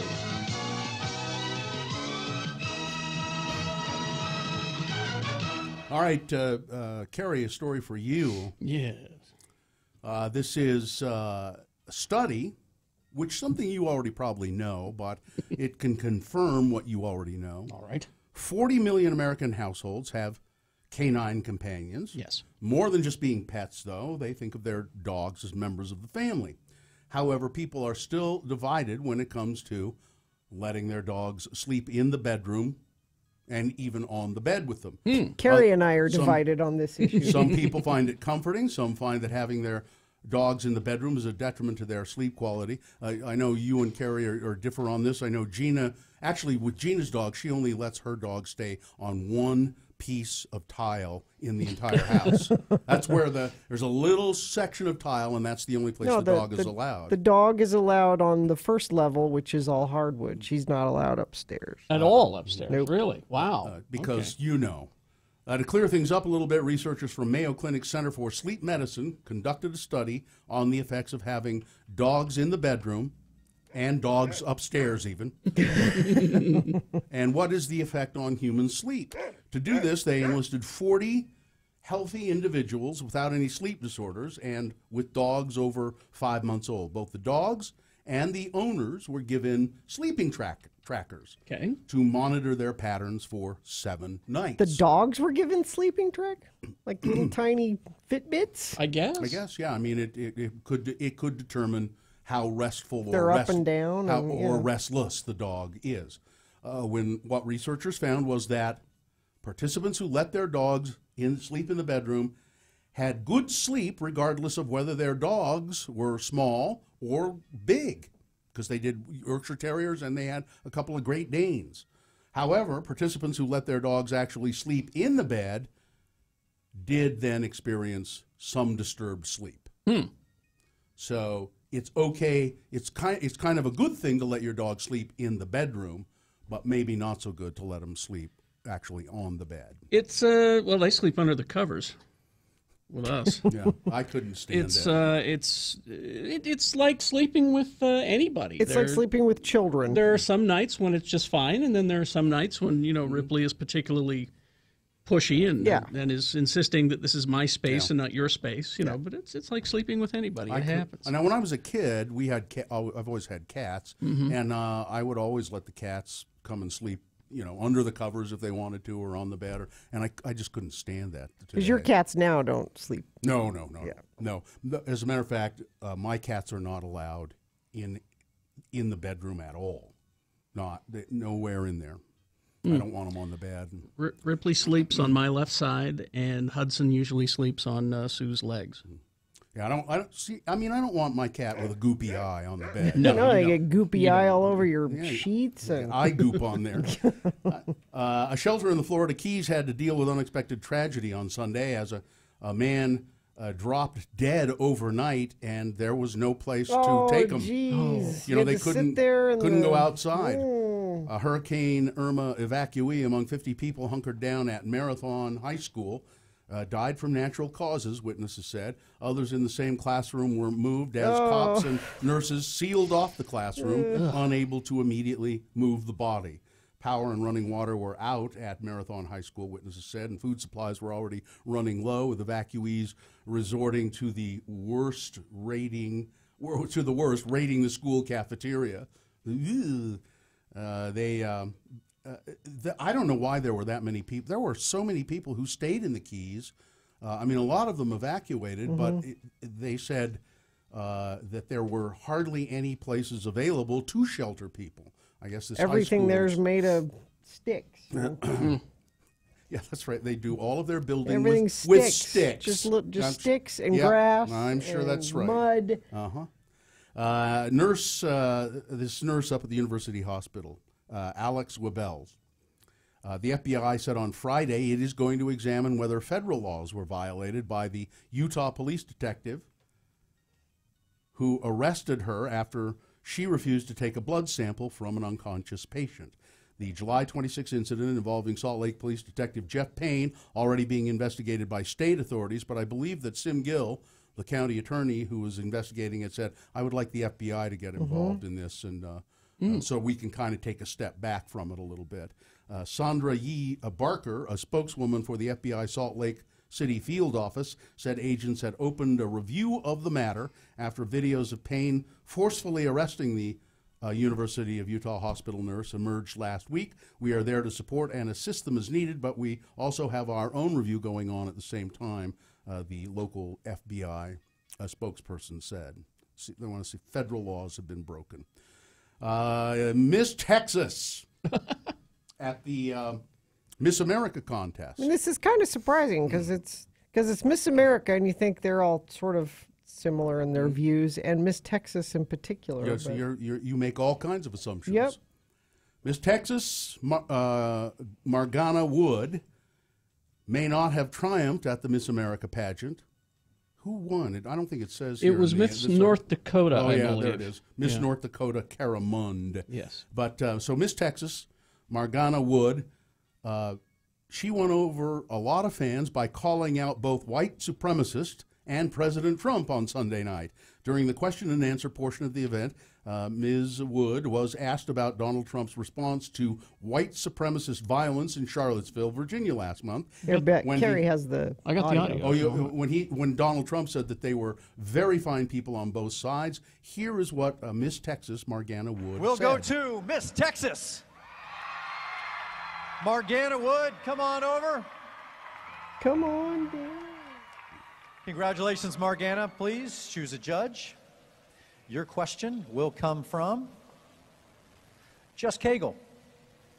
Last month, a demonstration of neo-Nazis, white supremacists, and the KKK in Charlottesville, Virginia, turned violent and a counter-protester was killed. The president said there was shared blame with, quote, very fine people on both sides. Were there? Tell me yes or no and explain. I think that the white supremacist issue, it was very obvious that it was a terrorist attack. And I think that President Donald Trump should have made a statement earlier addressing the fact and making sure all Americans feel. Uh-oh. Oh, it's buffering. Oh. Sorry. Anyway, she came out pretty strongly, and as she should have, but it was kind of surprising that she would take that strong of a stance at the Miss America pageant. And refreshing. This will give Donald Trump plenty of time to tweet back at her now. Yeah. And Equifax offering help for people whose personal information was hacked, but there are strings attached. The credit reporting agency announced that the personal information of as many as 143 million people was compromised in a data breach last week. So what do they want you to do about this? Well, first of all, when you go to Equifax, they want you to provide them with the last 4 digits of your Social Security number. I'm not doing that. No, sorry. And they say that they'll give you a free, if you've been, they'll give anybody a free year of credit monitoring. And then it'll cost you $20 a year at their app. So they're going to end up making money on this. Yeah. One job. They have one job. Protect your information. I'm still stuck on the CEO or whoever you were saying that left the company 2 weeks before this happened. There were a couple of people who cashed out their stock. Big executives in Equifax cashed out their stock. There is some indication now that they knew what was going on. They knew for a while. Yeah. It is just unconscionable what they've done, and this needs to be looked into. I think there's a class action lawsuit going against them now, and I don't know. I haven't that's one of the things I have to do today. I See still haven't checked on it, and I'm going to put what they call a hold on all of them. There's Equifax and there are 3 others, I think, and you put a hold on your credit reporting so they can't give anybody a loan using your information, including you, unless they call you and talk to you directly about it. So I'm going to do that later on today. And it's a pain in the ass to have to do it. And then finally this. There's a lot of great reasons, of course, to go to Disneyland. Aren't there? Oh, sure. I can name several, many. Yes. But here is one of the best. According to Disney Food Blog, you can get this fall soft-serve candy corn ice cream at Disneyland. So it's like the twisty cone with orange on one side. It's a soft-serve ice cream, and it has that flavor of candy corn. And that sounds good. Yeah, it's going to be at Anti-Gravity's Galactic Goodies in Tomorrowland, along with other Halloween treats. Fall is the best time to go to Disneyland. Well, yeah, they get all the Halloween decorations up. It's not as hot. Yeah, they have it's crowded as hell. Mickey's Not So Scary Halloween Party. So there you go. All right, sports, weather, traffic. We talked a lot about the Utes and the Buckeyes. Yeah, everybody knows what their team. Was it a did good this game? weekend. No, it wasn't a good game. No, it's the only thing good about it. They from Gina's standpoint, is that the U won. They should have won by a lot more than that. BYU's terrible. Well, what happened? I think it's a game that there's too much writing on it, and everyone's jumpy and excited and not paying attention. But they won. Should we take it away from them? I mean, that's the debate. Because they don't know how to act. This is 7 years of winning, and because, like Ed was talking about earlier, because the Utes are in the Pac-12 now and BYU is independent, whatever that means, just recruit. It just gets down to recruiting. It means that they're not affiliated with any league. It just means the incentive for really good players to go play there. See, that's what I was getting. Not good. Is that's not what good. I was getting at. No. Not good. You're not Notre Dame, BYU. I'm sorry. I know you want to be. They want to be Catholic? No, they want to be. We're a religious school that's a powerhouse in the independent world of college football. It's just not going to happen. No. Yeah. So go Utes. And the game was way too late. Yeah. Why? Was it because of the TV that they? Because there's lots of commercials, and it started later, and it's up till midnight. That's sports. Weather, it's still hotter than it should be, but not as hot as it's been. How about that? 88 for a high today. All right. Brought to you by the grand opening of the new Johnny O's Spud Nut shop in Layton. What? Spud Nuts? Why am I just now finding out about this? I had no idea. September 16th, Hillfield Road. Go on. You can buy any coffee, get a Spud Nut for 25 cents. This Saturday, buy any dozen, get a second half off. Free fountain drinks. You should do a Let's Go Eat show at the Spud Nut shop. Yeah. Oh, that's exciting. Traffic. A friend of the program says there's a free refrigerator on the ramp between Bangor and North Temple. All right. That's exciting. Let me check and see. Sounds exciting the way you said it, too. Free refrigerator. I mean, it doesn't say what kind. New crash northbound I-15 in Lehigh, off to the right shoulder. Looks like 1850 north at milepost 282. Not causing a whole lot of slowage yet, but be aware of that. That's traffic. All right. All right, here's boner candidate number 3. This boner from last week is worse than you thought. Now, remember we had the boner candidate, the high school kids in the KKK uniforms, hoods and robes. They had a Confederate flag. They were burning a cross, and one of them was holding a rifle. Well, as it turns out, and I mean, this just makes it sadder and weirder, and as it turns out, they were student athletes. They were on the football team at this school in Iowa, Creston, Iowa. And the quarterback of this football team is a very talented quarterback, apparently, and his name is Smallwood. His last name is Smallwood. He's black.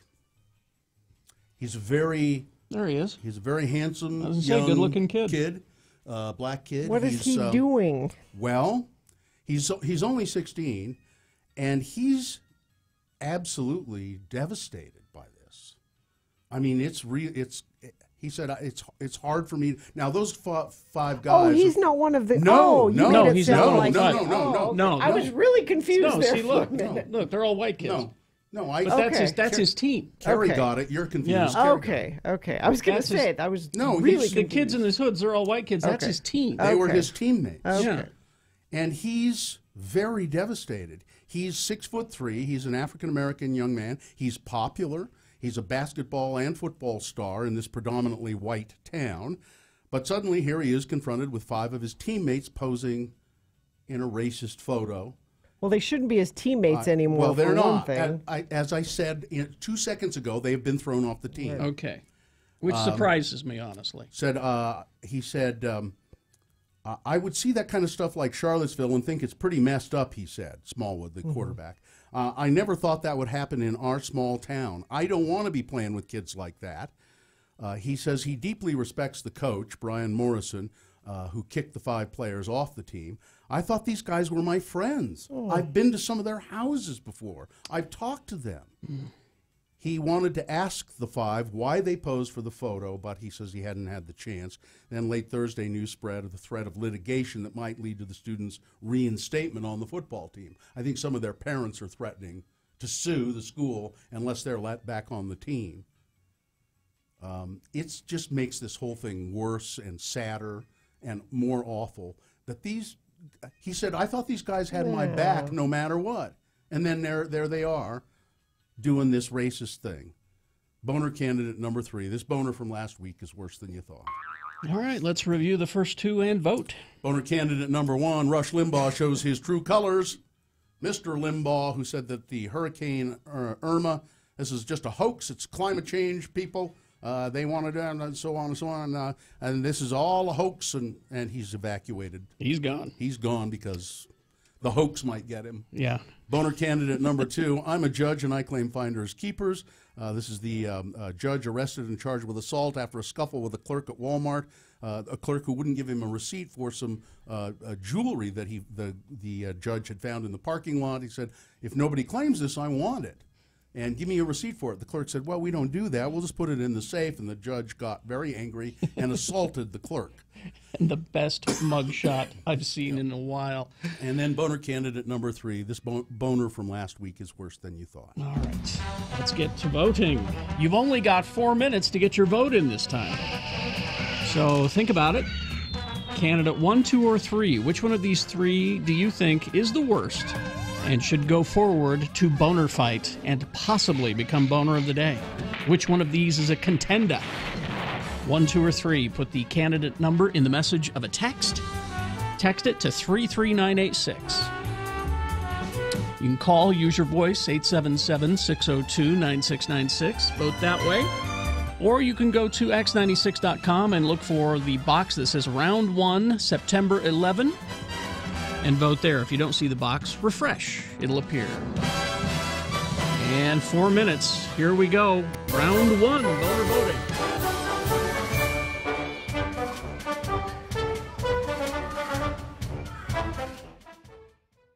Say, all right, hey, give me a pack. Somebody give me a carton of Marlboros right now. As much of a food lover as you are, I'm curious what heavy smoking does to the taste of food, because I would think everything would taste like cigarettes. You know, they say that, oh, when you quit smoking, your palate wakes up, and I've never really noticed any difference at all. You don't have that taste in your mouth all the time? And there's a lot of people who find it really satisfying, after a meal you light up. Yeah, now, that's the one thing after having a nice meal, to have a cigarette after a nice meal. A little scotch, That's the best, Gina, I probably already know the answer to this question, but have you ever smoked a cigarette? Shh. Nope. Not at all? Nope. Not even a fake one? Nope. I've never even put an unlit one in my mouth. Really? Nope. All of these questions could apply to her sex life as well. Never even put in...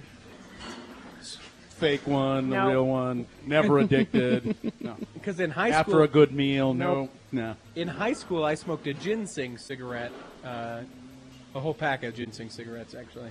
'Cause I was Or in you the, mean clove? No, they cigarette? were ginseng. I got them at a GNC or something like that, and it was for a show I was in, a play that I was in. I had to smoke on stage. I have to smoke. And so I did. And Yeah, you do. And I liked it. I didn't like it because I thought it Well, tasted that's- good and it burned. I liked it because you could go, you see? No, that's one of the flick it. reasons I never tried it, because I was worried I would like it. Also And applying then- to your sex. Yeah, worried I That- would like it. That's not any of the reason you never tried it. That's part of the reason. That's not No. even That a is tiny part of the reason. Yes, it The is. tiniest part. The reason is your mother told you not to. Well, that's a big part That's of it. the only reason. That's what you should do. Here's your adventure. Smoke a cigarette. There you go. I don't want to smoke a cigarette. It's just one. It won't Too hurt many, you. too many boundaries, Gina. Too many boundaries. How many times have I heard that? Just one, it won't hurt you. It's just one. I think the reason that Gina never started smoking was she heard the phrase "if she smokes, she pokes," and that's when she decided that it was probably not a good idea to. Yeah, I mean, Don't want people to think, Yeah, or she doesn't want people to think she's easy or a nurse. That's right. We have been talking a lot about smoking today, haven't we? Yeah. God.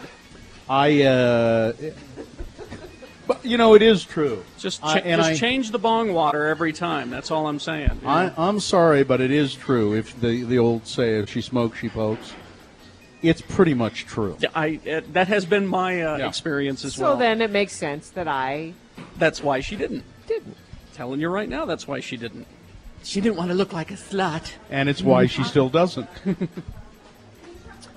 Couldn't you smoke? Get one of those like Hunter Thompson cigarette holder things. FDR. The elegant. And then hold it like this. Yes. Up like Greta Garbo or something like that. It's true. I was worried I would like it. And I have no self-control. None. You have you? No. No, she doesn't have any self-control. That's why she never does anything. Would you like another Coke, Gina? Yes. All right. Someone get Gina an eclair. I don't want an eclair. Oh, yes, I have you no do. room for an Yeah, eclair. get Gina. Look at those delicious See pastries. this right here? Biscuits that and part. gravy. Just, they're sitting there. I know. Oh man, I'm in bad trouble. I'm with gonna have the way- burger later. That's gonna be interesting.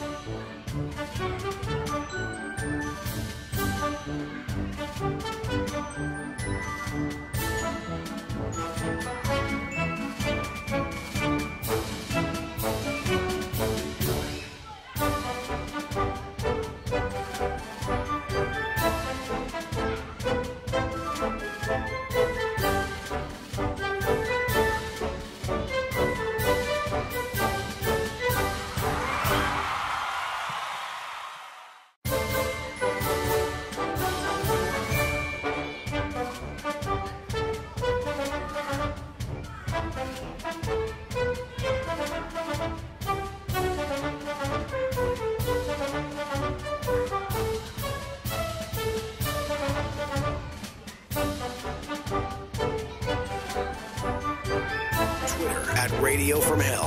All right, 7:46. Time to award round one of your boner voting. And round one brought to you in part by hamburger. Did you make the hamburger? You go somewhere for the hamburger? Made it. Potato bun. Potato, but like the spud nut bun. I'm stuck on the spud nuts now. No, it was a potato flour bun. And Black Turtle hiring full and part-time customer service representatives with competitive pay, including health and welfare benefits. If you're remarkable and looking for a great new opportunity, apply with Black Turtle online at jointheturtle.com. So boner candidate number one, Rush Limbaugh shows his true colors, the law. He was about to be hit by a climate change denying hurricane, and so he left town. He kept going on and on about how this is all made up and this is not going to be bad and da-da-da-da-da. But he evacuated anyway. Boner candidate number two, I'm a judge and I claim finders keepers. The circuit court judge getting into a dispute with a Walmart clerk over some property, some lost property that he found out, and the judge found out in the parking lot, and he wanted a receipt for it so he could keep it if the true owner didn't come back. And the clerk said, well, we don't do that. We'll just put it in the safe and wait for however many days it's supposed to be. The judge got angry and assaulted the clerk. And boner candidate number 3, this boner from last week is worse than you thought.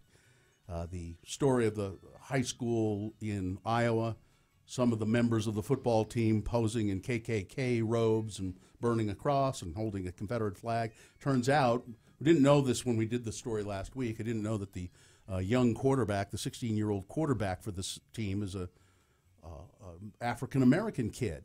He was just stunned to find out that his teammates had done this. And I mean, I think you could get a sense from, there's more in the story. Sure. Yeah. You can get a sense that he was just really hurt by it.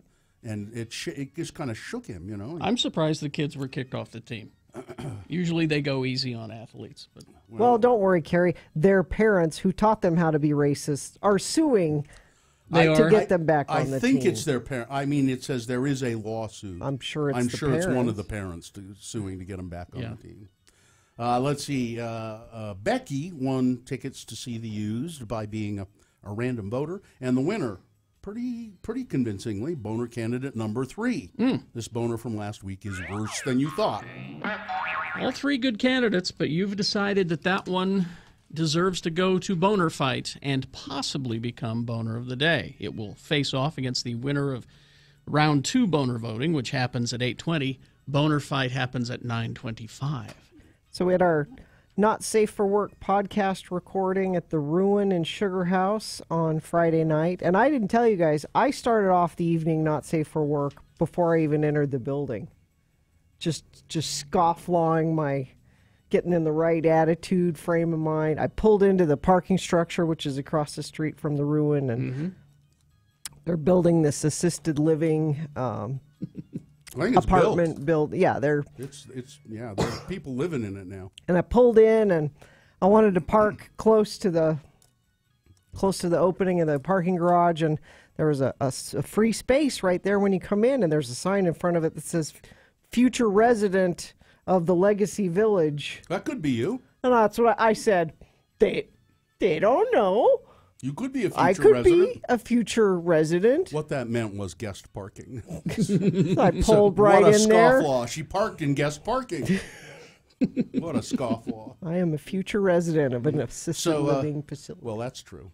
So, and it'll come sooner than you think. That's what I think, yeah. But, I mean, the show, I don't know. I guess it was a good show. I think it went okay. People had a good time. Now, one thing that bothered me, though, we were supposedly sold out. Yeah. But then people didn't we scare show up, people right? away by saying I think maybe a little out? bit saying we're going to sell out, you might not get in. I think people got scared, and it started downpour of rain about 45 minutes, half an hour before the event started. Maybe people went, I don't want to go out in the rain. So I don't know. It wasn't as full as it should have been. I mean, as people, there could have been more people. Yeah, I had friends who said that they realized that the show was happening at about 7:30, and they were thinking about coming by, but then they thought, well, it's over. I heard them say it was oversold, and I think that's what kept people away. Next time, let's not be so insistent that it's oversold. Just let it be. Yeah. Okay. We learn a little bit each time, folks. Was it? I guess it was a good show. Was it an okay show? Oh, I think Sister it was Dottie great. was great. She was in great form, Sister Dottie. She was a lot of fun to have. She said some things that you will not believe when you hear it. Yes. I'm not going to say anything about it, but she's told a story that was pretty amazing. Well, it's not safe for work. And then she used a word that I was shocked. Yeah. Whoa. And 3PO texting in, Gina, you ruined Dodge truck commercials for me forever. See, we can't Ram Tough. We can't talk about these things. That's by the way, that's the name of the episode, Ram Tough. You can get it wherever fine podcasts are sold. It's on all the time. You don't have to do it at a specific time. And by sold, you mean it's free, right? It's free, yeah. No, it's free. We can't charge for this. So it's on iTunes and Stitcher and Spreaker and your Google Music Play app, all the podcast places. It is not safe for work. So when you download it, don't listen to it at work. Put your headphones in. the story that Gina told. Mm-hmm. Jimmy was over yesterday, and he was just shaking his head. He couldn't believe it. Yeah. Really? He's not sure he believes you. Oh, it's absolutely true. Really? I know it's 100% true. I know it's true. 'Cause I know the doctor. Because he had some specific. You do, actually. He had some specific questions about it. Okay. Well, I can't ask them. Well, he should come to on the the next air. Not Safe for Work podcast recording and Yes. ask his question. Because there's an element of the show where we have audience questions. Yeah. Ask for clarification. Yeah. That might be good. The next one will be fun, right? Because it's a big day for Gina when we have the next one scheduled. Are we allowed to announce when that is yet? Well, it's yes, Yeah, I think Richie. so. Are we allowed? Yeah. This is purely coincidental that we're doing the next one on my birthday. Yeah. So it'll be all about Gina, I'm sure. Well, isn't everything? It is, yeah. November 10th. That will be at the Ruin in At the Sugar Ruin House. again. You won't be able to sign up for it or anything for No, a while no, until we no. get closer. But, think about Gina-related questions maybe. Hmm. Next one will be all about Gina. Be nice to me. It's my birthday. Yeah. It's kind of hard to figure out sometimes whether the audience that's there is into it or not. I mean, I couldn't quite hear them or something. I don't know. I think the kind of the nice thing about having a little bit of a smaller group this time was that it was easier for them to pay attention all the way in the back of the room. I mean, the room is filled up. I don't want to make it seem like nobody showed up. The room is pretty filled with. No, I mean there were a lot of people. There were a lot of people there. And people way in the back were paying attention, and I think people had a great time. They loved Sister Dottie. Everybody wanted to have their picture taken with you guys and Dottie. Mm-hmm. And the Ruin is always great. They're a good host for us.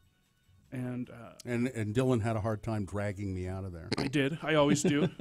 Because you were being chatty with people? Yes. Kissing people on the cheeks. Jerome says it was a fun show. Sister Dottie was great, and the stories lived up to the Not Safe for Work branding. Boy, did they. My therapy bill after I'll say this last weekend is astronomical. Well, most of that stuff that I said happened But before you were born. But still, hearing your parents tell stories like that, whether you were around or not, you don't want to think about your parents that way, right, Dylan? Right. Listen, how would you feel if Daddy Tom talked about this? Listen, when I was a little kid, and my bedroom was right below my parents' bedroom, and I could hear them jumping on the bed, at night. So it didn't scar me. Do you know what I want to hear about? Do you know what I want to hear about even less than my parents' Your stories? grandparents? My grandparents. So thanks. I'm going to have to call my therapist again. Emergency session. Speed dial number 1 on my phone now. Well, so it's on our Facebook page. It's not on Stitcher, I don't think, is it? I don't know. Someone specifically asking. I don't think it is. I don't use Stitcher anymore. So I'll double check. Yeah, I don't think it is. All right, but it's on our Facebook page. That's a good place for you to go listen to it. 114th South seeing major backups this morning as people are searching for alternates. That's because, remember, the I-15 West 106 South closure is in effect, and that's going to be that way for a while. So find your way around that. Good luck with that. That's the major issue. There is a crash northbound I-15 milepost 282 in Lehigh. Other than that, things seem to be moving along pretty typical for a Monday morning. That's traffic. Right. Bill Frost will tell us what's on TV. After these, I know because I just saw him walking up to the building. And then round 2 of boner voting. Stand by. KXRK Provo. This is very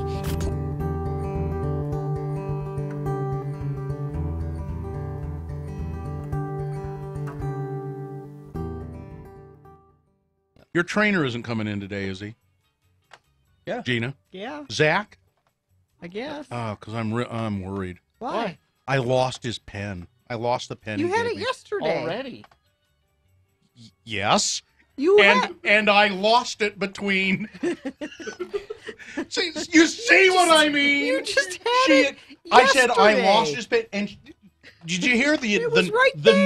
note? Did you hear the note of attack in her voice? Well, you had it yesterday. I saw you with it. We talked about your pen yesterday. And I lost it after that. So it was in here, and then where did you go? Let's retrace your steps, Bill. Let's not. What'd you do right after the show yesterday? I know the last time I saw my pen. Where was it? At when I was at the grocery store. I thought what? I thought it was a work pen. You take it from A here work to your pen? desk. What's a work pen? I don't Pen know. you leave at work. With your work papers. I'm just nervous. You don't carry your same pen around with you all day. You got a pen in your I car. carry you it got a right here, pen. and it's gone. Work pen? But I'm just. So you always have a pen at work. Gina, what would you take it possibly home. do with a work pen? I don't know. Why do you don't need a pen at work? You don't need a pen at work. It's a pen she's had since she was a child. It's never run out of ink. So You have pens at home. You have a pen in your car. You have a pen at work. You don't carry the same pen everywhere. I like that pen. yeah. Not enough to keep track of Well, it.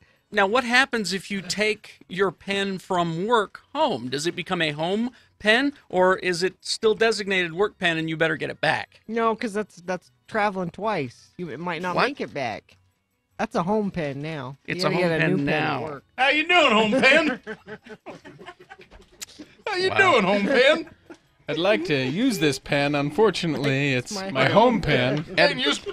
Ed Brass my is home pen. Ed Brass Hold on, is- let me give you the number. Oh, I only have my home pen here. Ed Brass has a theory as to where your pen is.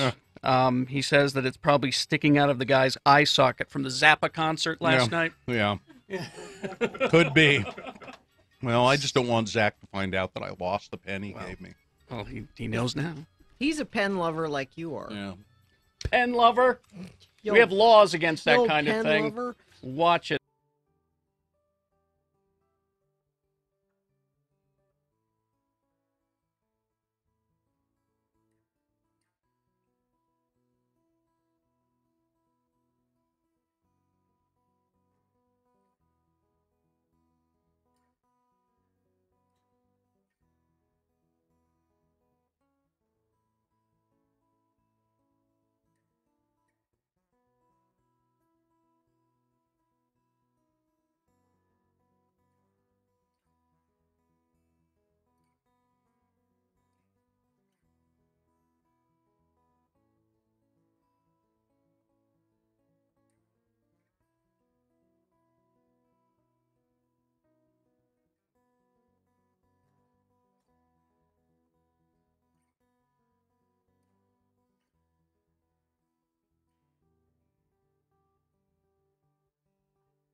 Barry on Twitter at RFHGina. Weekday mornings on X96. Is this sponsored? Yes, Talking TV with Bill Frost, brought to you by Black Turtle, hiring full and part-time customer service representatives with competitive pay, including health and welfare benefits. If you're remarkable and looking for a great new opportunity, apply with Black Turtle online at jointheturtle.com. Well, here he is, Bill Frost. He's TV columnist for City Weekly. He writes the Ocho for City Weekly. He does a podcast for himself. Yeah. Well, I mean... And dozens of adoring fans. Dozens. And you can find all of Bill Frost's work at? BillFrost.tv. All right. Stuff's all there. And he's going to tell us what to watch and what to avoid on television this week. Yeah, some good stuff this week. Huh. And one you'll probably want to avoid. Okay. I'm sure you're already going to avoid. Preacher is over tonight. Season finale tonight, yes. Okay. It's followed by Talking Preacher. Has he been doing that? No. Oh, okay. They only do it for the opening episode and the closing Opening and episode. closing episodes, yeah. There's only so much Chris Hardwick to go around. Well, he has his regular show now, doesn't he? Which one? Midnight? Doesn't he have a... No, they canceled Midnight. Yeah, Talking with Chris Hardwick? Talking with Chris Hardwick. Isn't yeah, that... I'm not sure how regular that thing is. Oh, okay. It seems very sporadic. I got the feeling it was weekly. I don't know. I was avoiding it as well. Yeah. If Dominic Cooper will be on it, I'll watch it because I like looking at him. You like those bulgy eyes, huh? I do. Tomorrow night, season 6 premiere of The Mindy Project. Tomorrow day, That's anyway. on Hulu? Hulu, yeah. Sixth and final season. It's over after this. It's done. So get your Mindy in as Okay. much as you can. Also, the season 2 finale of Top of the Lake. They're doing 2 episodes. They started last night. They're doing 2 episodes a night and 6 episodes total, and it'll be done on Tuesday. I don't know why they're doing that. So if I hope if I just set it to record, I hope it got all of them. Possibly. They added that China girl to it, so that might have thrown your DVR off. All right. Love it when they do that. I had the same problem with Decker. A long time ago? Yes. Wednesday, South Park is back, season 21. Oh, really? Yes. Wow. They're staying away from Trump this year. It's too... They're making the decision to stay away? Yeah. They've made the decision, say it was too much to tackle last season. And Well, they say, The they jokes admit, write themselves every day, so... they're just going back to kids being terrible kids. It's about time. Yes. And Broad City, season 4. Funny show. Very I hear I started on the first season. Didn't care for it. Came back around toward the end of second season. I could see that they fixed all the problems that they had.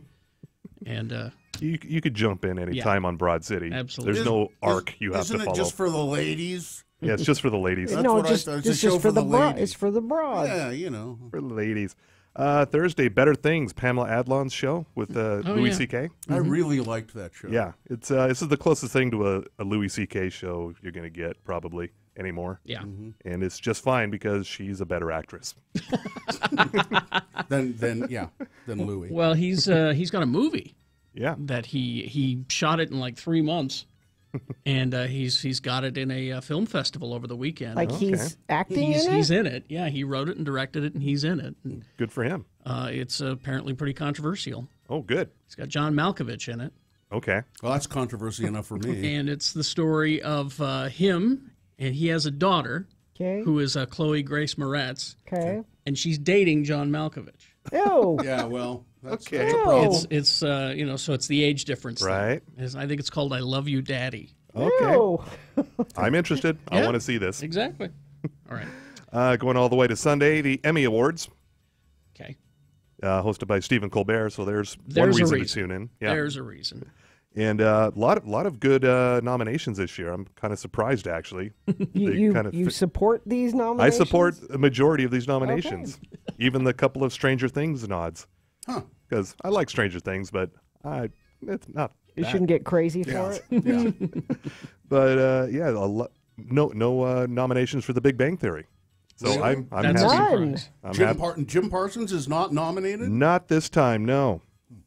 So I'm not watching then. My pick is William H. Macy for Shameless for comedy actor. Okay.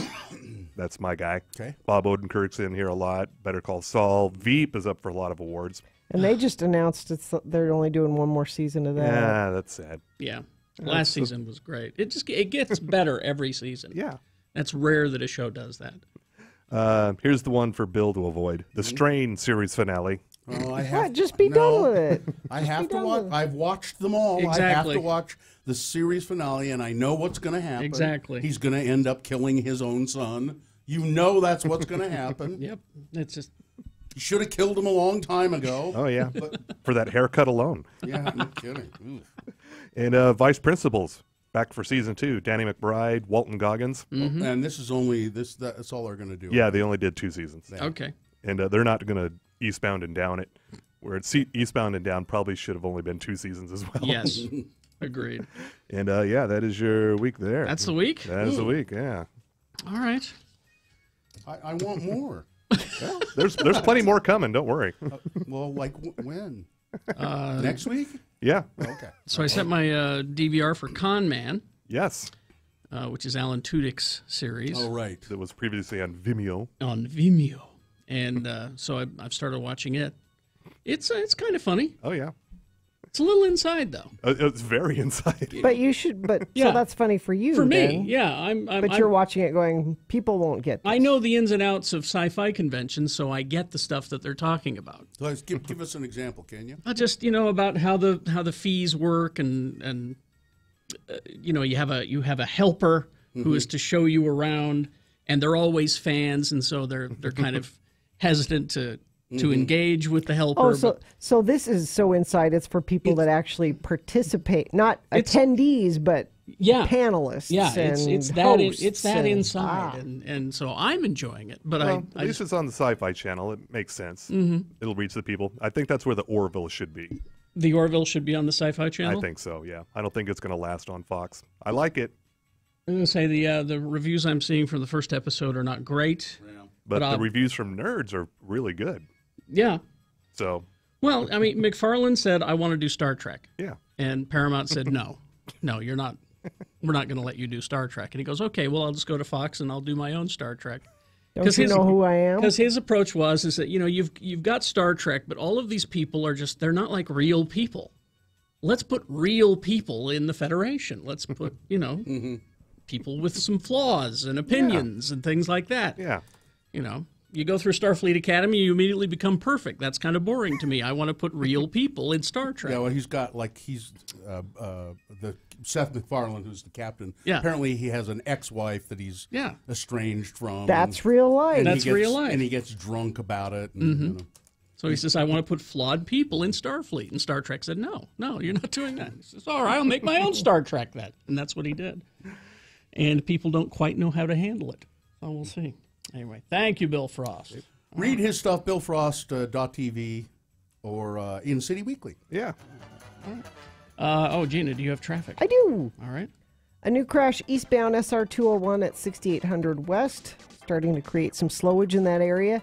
And just a reminder about the closure at 106 South. This is I-15.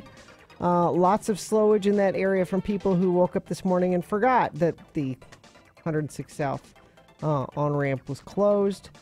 Going to have to get around that. That's going to be closed for a while they are reconstructing that. That's traffic. All right. Thank you very much. Who are our boner candidates? Do we have them? Let's see. We do. For round 2. Round 2 of the boner voting, and I don't have the exact order of them at this point, but I can tell you the titles. They are boner candidates are right here, and the computer is working. We'll have them for you coming up. Okay. All right. All right. Thank you very much. Ranlife.com. Oh, yes. Listen, I get weekly, well...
And tamarind.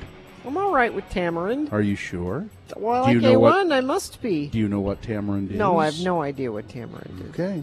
What is it? I'm not going to say. You don't know. Yeah, I Of do. course. What is it? It's a fruit. Bill used to play the tamarind. In the Mamas and the Papas. In the Salvation Army.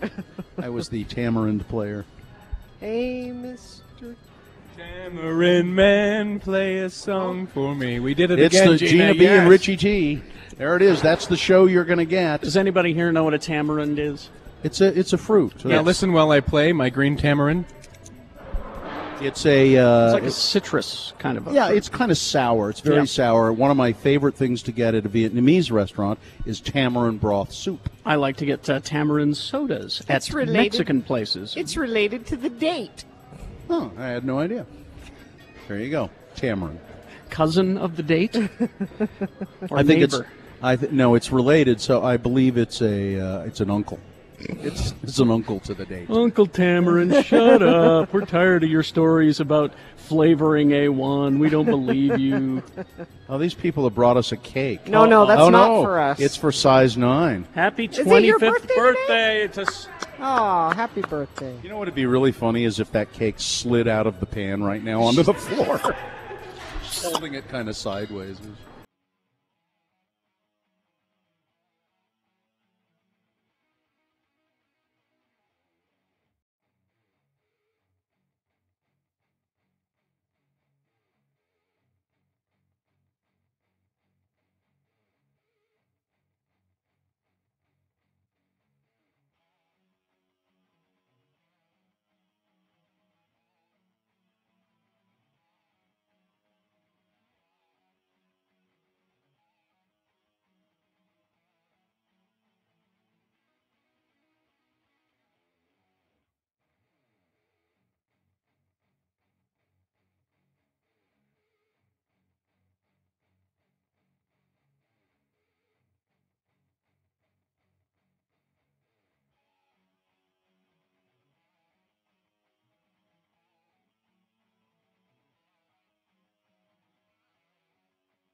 Sparkles with the greeting of man to man. Man to man. Man to man. Radio from Hell, Carrie, Bill, and Gina in the morning, and alternative music all day. X96. All right, time for round 2 of your boner voting. 3 news stories that are examples of bad, stupid, or funny human behavior. Boner means mistake, of course. And you need to decide which of these three is the worst, which one deserves to go forward to Bonerdom for Boner Fight and possibly become Boner of the Day. 2 candidates now, then a third candidate after the Big Boy News. Once you've heard all three, then you'll vote. One of you lucky Boner voters will receive a Can't Buy It, Gotta Win It Radio from Hell Boner t-shirt courtesy of Excel Automotive Repair, Radio from Hell's official auto mechanics. Don't buy a lemon. Try Excel Automotive's $50 bumper-to-bumper used car checkover before you buy. Limit 2 cars per $50. Boner candidate number 1. And I have to say, I'm not feeling too well today, and one of these boner candidates probably shouldn't be in there, and there's a story that I forgot to put in there that should be. Okay? This will be fun. So figure out which one, you figure out which one shouldn't be in there. Okay? Number 1, she's packing heat. A woman being booked into an Illinois jail. I believe we have her mugshot probably available for you at x96.com. Yep. She's not a natural blonde. x96.com/live. She's not a natural blonde. So why can't you wait a nanosecond? You just can't resist, can you? Nope. You don't know how to do a radio show where people converse. Someday I'll learn. One with the other. A woman being booked into an Illinois jail had a loaded handgun hidden in her vagina, according to corrections officers who found the weapon during a strip search of the suspect. Amika Witt, who is apparently only 20. There's no way that is a 20-year-old person. See how I paused there? Because I knew you were going to say something. And a male acquaintance were arrested early Thursday after their car was stopped for speeding on Interstate 55 just north of Bloomington, Illinois. A police search of the vehicle and its occupants turned up heroin and ecstasy. Ms. Witt, was subsequently transported to the McLean County Jail where the intake process included a strip search. During the strip search, a female jailer discovered a loaded... Oh, I should have looked up. I want to see how big this weapon is. Let me look. It's a Kimber. A Kimber? Kimber 380 caliber handgun from the suspect's vagina. The gun was fully loaded, and it had a clip and bullet in the chamber. It's about... It says here it weighs 13.4 ounces. It's this big? Oh, 5... Little one? But still, 5 to 6 inches long, yeah, it says. Yeah. In addition to narcotics possession, Witt, who lives in Missouri, was also hit with a felony weapons count. Well, you can get them in all kinds of colors. Purple, blue. Oh, so you can accessorize. Boner candidate number 1. Oh, yeah. She's back in heat. Boner candidate number 2. You're intrigued, aren't you? I'm just trying to figure out. Gina's ordering right now. How much are they, Gina? You know, which how... Yeah. Which end do you, I don't think trying to figure out how to. Yeah. I don't think there's any. What any if you have doubt to cough? Ask Dennis. Yeah, you can go off half cocked, All right. Here's. Yes. Nothing. No. Was the safety on? No, Carrie's breaking rules. I'm breaking the rules. Sorry. Here's boner candidate number 2. Fake news from the White House. White House social media director Dan Scavino tweeted a video on Sunday he initially claimed showed a flooded Miami International Airport during Hurricane Irma. In fact, the video was not Miami's airport, nor was it taken during Hurricane Irma. This is your White House social media director. The tweet has since been deleted, but Scavino wrote that he was, quote, sharing hashtag Hurricane Irma on social media with President @RealDonaldTrump and @VP Pence hourly. Here's Miami International Airport. Stay safe. Several users on social media said it appeared to be a clip of Mexico City's airport during an earlier storm. Miami International Airport took to its own Twitter account to set the record straight. Scavino, who routinely blasts news organizations such as CNN and the New York Times for what he calls fake news, deleted the tweet but did not apologize for the mistake. Instead, he blamed his error on the fact that he was receiving hundreds of videos. I just repost what I don't look into myself. The airport, Miami Airport, thanked Mr. Scavino for deleting the tweet. The public, however, was less forgiving. Hey, man, did you see this crazy picture of South Beach? Oh, my God. And it was a picture of not South Beach at all, some other location in the world. Let's see, where was it? Let's see if I'm just clicked on it. It was in Mexico City, I believe. Not the one of the Twitter. No, it says, sorry, that page doesn't exist. Oh, yeah. So we'll never know what it was. But anyway. Boner candidate number 2, fake news from the White House. Coming up in a moment, boner candidate number 3. Oh, come on, folks, I was just joking.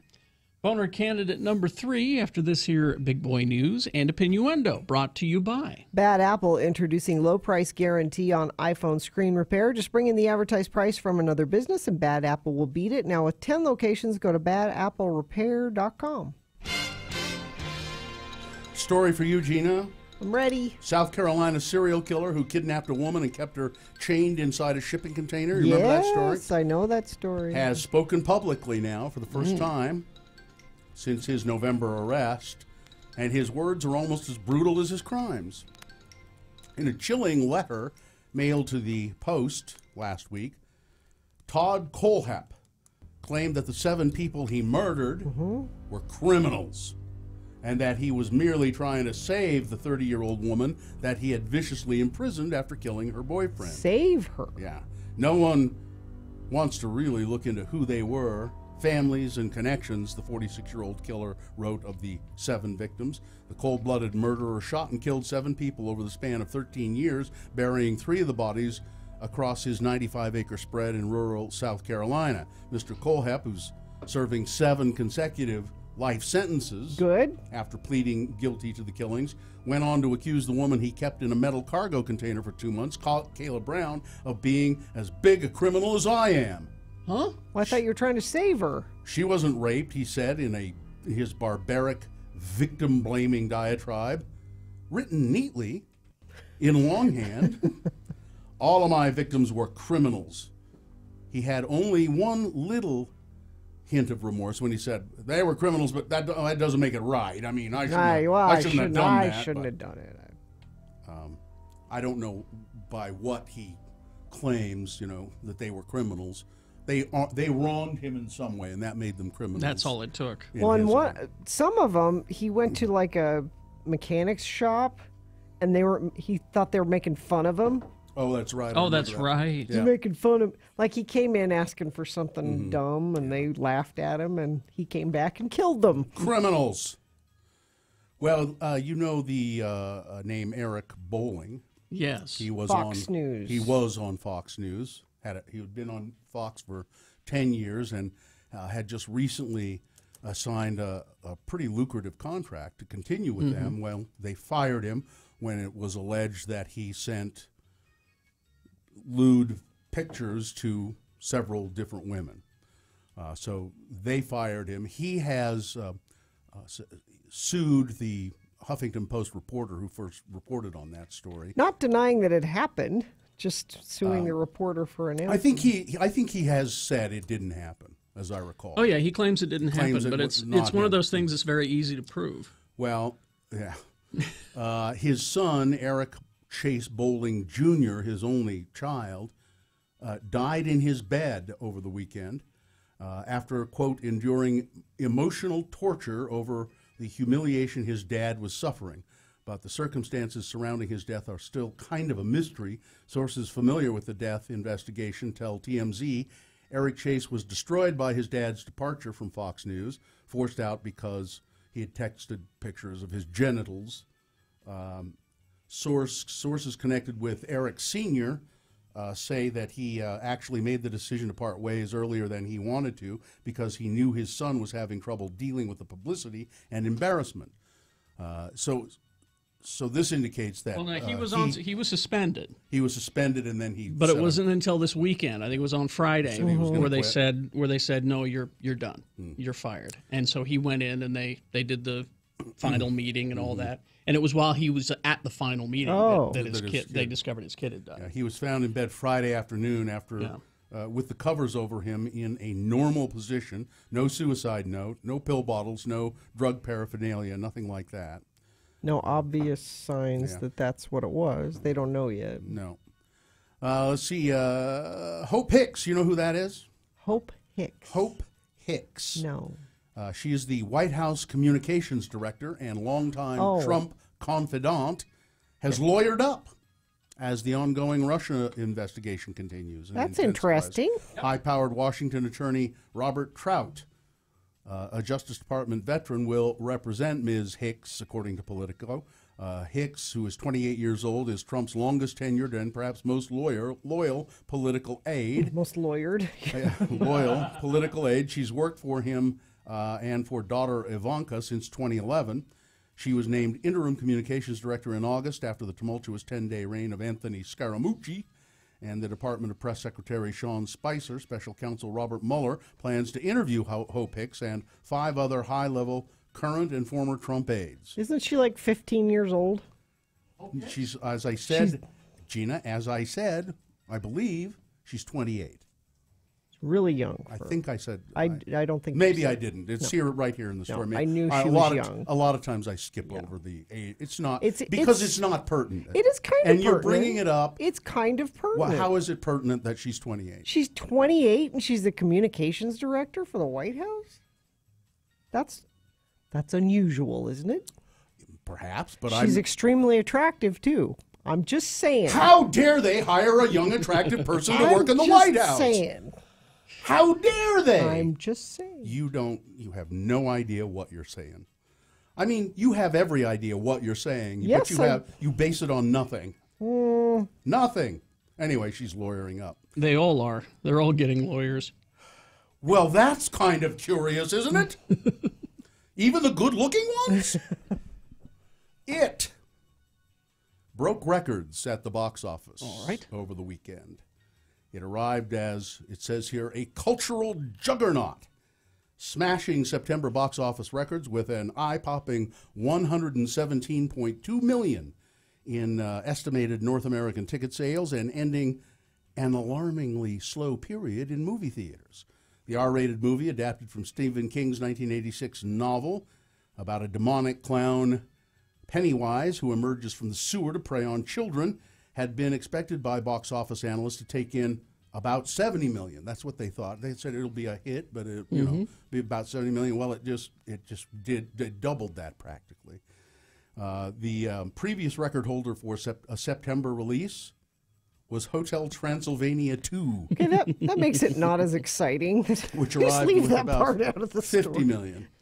No, it broke records for opening for horror film for the month. And it's winning everything. So it says here that it says no stars, a modest production budget of $35 million. It delivered a larger opening weekend audience than Wonder Woman. The It turnout was particularly impressive given that cities in Florida and Texas were busy dealing with hurricanes. Oh, yeah. I didn't think about that. There are a lot of moviegoers in those states. And why, so the analyst goes on, why did it click in such a spectacular fashion? He said, well, it's very well made, and it's very well marketed. Mm-hmm. The director got Muschietti. Mm-hmm. He received very positive reviews. Stephen King, of course, has a huge fan base. And, yeah. And it just goes to show, all these people who say, oh, Hollywood doesn't have any new ideas. What's with all these reboots? Well, if you do it right, it'll work. And here's an example of it. Yeah. It will work. So, yeah, it did exceptionally well. And let's see. I guess this isn't a surprise, but they're now saying, they being CNN is reporting that Joe Paterno, the former coach at Penn State University, mm-hmm. as we kind of suspected, may have known for a long time, of course, that his buddy Jerry Sandusky was abusing children. The Pennsylvania State Police report obtained from a source and described for the first time lays out an account from whistleblower Mike McCreary, who reported to Paterno an incident that he had just witnessed in a locker room between Sandusky and a young boy. Paterno allegedly told McQuarrie as far back as 2001. Yeah, this has come out before, though, hasn't it? That the claim against Sandusky was, this part had come out. But here's what's new: that the claim against Sandusky was the second complaint of that nature that he had received. He had received a report about it some years before 2001. So what it's saying is that Paterno probably knew about it for a long time. How many kids were harmed? Yeah, and allowed it to continue. And yet people at Penn State University are still outraged that they take down the statue of Papa Joe at Beaver Stadium. You know, outraged. How dare they? Because it is sad because he was a hero. Yeah. Joe Paterno was a hero to a lot of people, and it is sad to find out that he was probably complicit in monstrous helping behavior. to cover it up. Yeah. Because football. Yeah. That was the most important thing. More important than people. It's still the most important thing at Penn State, probably. Mm-hmm. All right, that's it. Speaking of football. Yes. Sports, weather, traffic.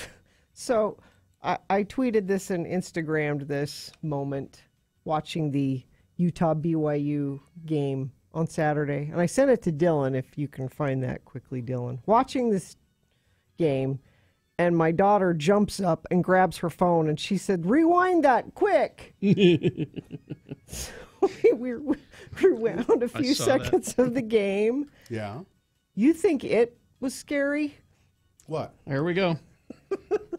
There's this BYU fan, this woman screaming. And that guy in the background. And then there's a guy with like blue and white, very intricately painted zebra face in the back. Just the whole, that single image. I want to thank my daughter Jonesy for saying, "Stop, I need a picture of that." Yeah. That was, and that's somebody's mother, you know. Probably. Or is that a guy? I think it's a. Oh yeah, it's a woman. It's a woman. She's got eyeshadow on, blue eyeshadow. Scary. Oh, that's sports. That's sports. Yeah. All right. That's all you need. Weather, it's not as hot as it has been, but it's still hotter than it should be. 88 for a high. Weather brought to you by Snowbird. Season passes on sale and offer the most benefits of any pass in Utah. Experience the longest season, 2,500 acres. Go to snowbird.com. Thank you, friends of the program, for your traffic updates. Traffic from Sandy to the U is so bad, I've heard both boner segments. I guess that's a nice treat. I've never heard the second one. Huge accident, 5400 South eastbound between 2200 West and Redwood Road. Multiple cars are blocking the lane there. Actually heard from a few friends of the program that are dealing with that. Crash eastbound SR 201, 6800 West. And don't forget that closure at 106 South, northbound I-15. Find your way around that if you usually use it. They're reconstructing that off-ramp there. That's traffic. All right. Here's boner candidate number 3. Come on, folks. I was just joking. The man behind an online Facebook group that urged Floridians to shoot guns at Hurricane Irma, forcing the cops to come out and warn against doing that, has admitted, I was just joking. Ryan Edwards, who launched the 54,000-member Facebook group Shoot at Hurricane Irma, said people misunderstood his sense of humor. Well, I think they did. It's because it's so stupid. Yeah. It was cool to see the response that this got from Facebook. On another note, I've learned that about 50% of the world doesn't understand sarcasm. Carry on, he wrote in a Facebook post. I figured law enforcement officers of all people would understand the humor behind the group, he added. On Friday, the group declared, "Let's show Irma that we shoot first. Florida is a stand-your-ground state after all." The Pasco County Sheriff's Office then came out and felt that they were forced to warn people, don't actually shoot at the hurricane. I think the boner is anybody that would do it. And Yes. It's not that he was clearly joking. I'm not making him a boner Yeah. candidate. and it's the police officers. I guess they do not underestimate the stupidity of the Floridians. That's what that they govern. How often are Floridians boner candidates? Yeah, exactly. Do not shoot weapons at Hurricane Irma. You won't make it turn around, and it will have dangerous side effects. The Pasco County Sheriff's Office tweeted on Saturday. Police officers said that they were actually afraid that some residents might take it. So the cops are saying, we got it. Yeah. It was a joke. But we were worried that many of our residents would not understand it as a joke and go out and shoot at the hurricane. Boner candidate number 3. Come on, folks. I was just joking. Let's review the first 2 and vote. Boner candidate number 1, she's packing heat. It's a woman arrested for drugs in Illinois. She had a loaded handgun in her private area, right up in there. Boner candidate number 2, fake news from the White House. The White House social media director tweeting what he said was the Miami International Airport devastated by Hurricane Irma, when in fact it was an airport in Mexico City, that had been damaged by a storm some years earlier. And then boner candidate number 3, come on, folks, I was joking. All right, thank you very much. Let's vote. This is round 2 of your boner voting. You need to decide which one of these 3 deserves to go forward to boner fight and possibly become boner of the day. So 1, 2, or 3. Remember the number of the candidate that you think is the worst. And vote via text. Put 1, 2, or 3 in the message of your text and text that to 33986. You can also go to x96.com and look for the box that says Round 2, September 11, and vote there. If you don't see that box, refresh. Or you can just call 877-602-9696 and vote that way. 4 minutes is all you have to get your vote in. Decide you must. Round 2 boner voting. Here we go.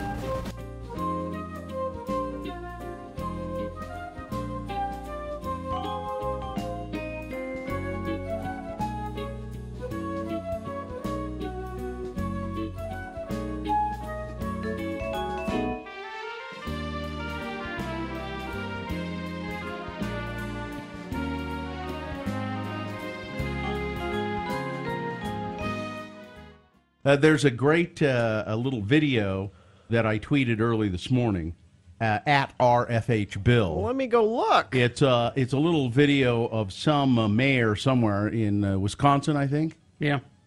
He's doing his Groundhog's Day thing with Like Jimmy you. the Groundhog. Jimmy, that's Sun not a Prairie- groundhog name. It's not. Why is Jimmy not a ground? Phil is a groundhog name. Why is Jimmy not a groundhog name? It's fine. If offensive Princess, about Jimmy. Good God, Gina, you derail the story. Jimmy, that's not a groundhog. Why does Carrie Fisher call her dog Gary? It's fine. Anyway, Sun Prairie, Wisconsin, Jimmy the Groundhog. And the mayor, Jonathan Freund, is and he's an idiot. And I love the way they wrote this story on, what is it, Gawker or Newsfeed it's called. Gawker's Newsfeed, yeah. Low-rent Punxsutawney Phil impersonator Jimmy the Groundhog has the easy annual task of predicting each February whether Sun Prairie, Wisconsin will experience 6 more weeks of winter. This year, the job got to him a little bit as he whispered his prognostication into Mayor Jonathan Freund's ear. The weather will be, got your ear, sucker! I'm biting your damn ear off. How do you like me now? He gets a hold of it, too. Yeah, he does. He gets a good chomp in there. Yeah. You watch the He little keeps going. The video. mayor keeps going, though. He doesn't stop. Yeah, flinching from the savage attack on his soundy flaps, Freund attempted to translate the bite from groundhog to English. He didn't see his shadow, the shaken mayor stammered, so it will be in early spring.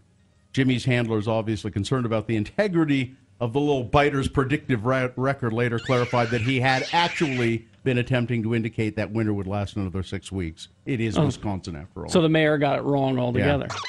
The mayor's office responded that only the mayor can translate Jimmy's prediction, the Milwaukee Sentinel-Journal reports.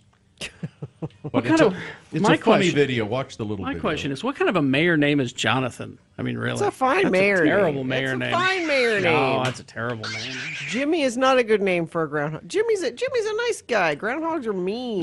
Gino, why don't you just shut up? A texter points out Jimmy the Groundhog was part of the Gambino family. Exactly. That's your confusion. So,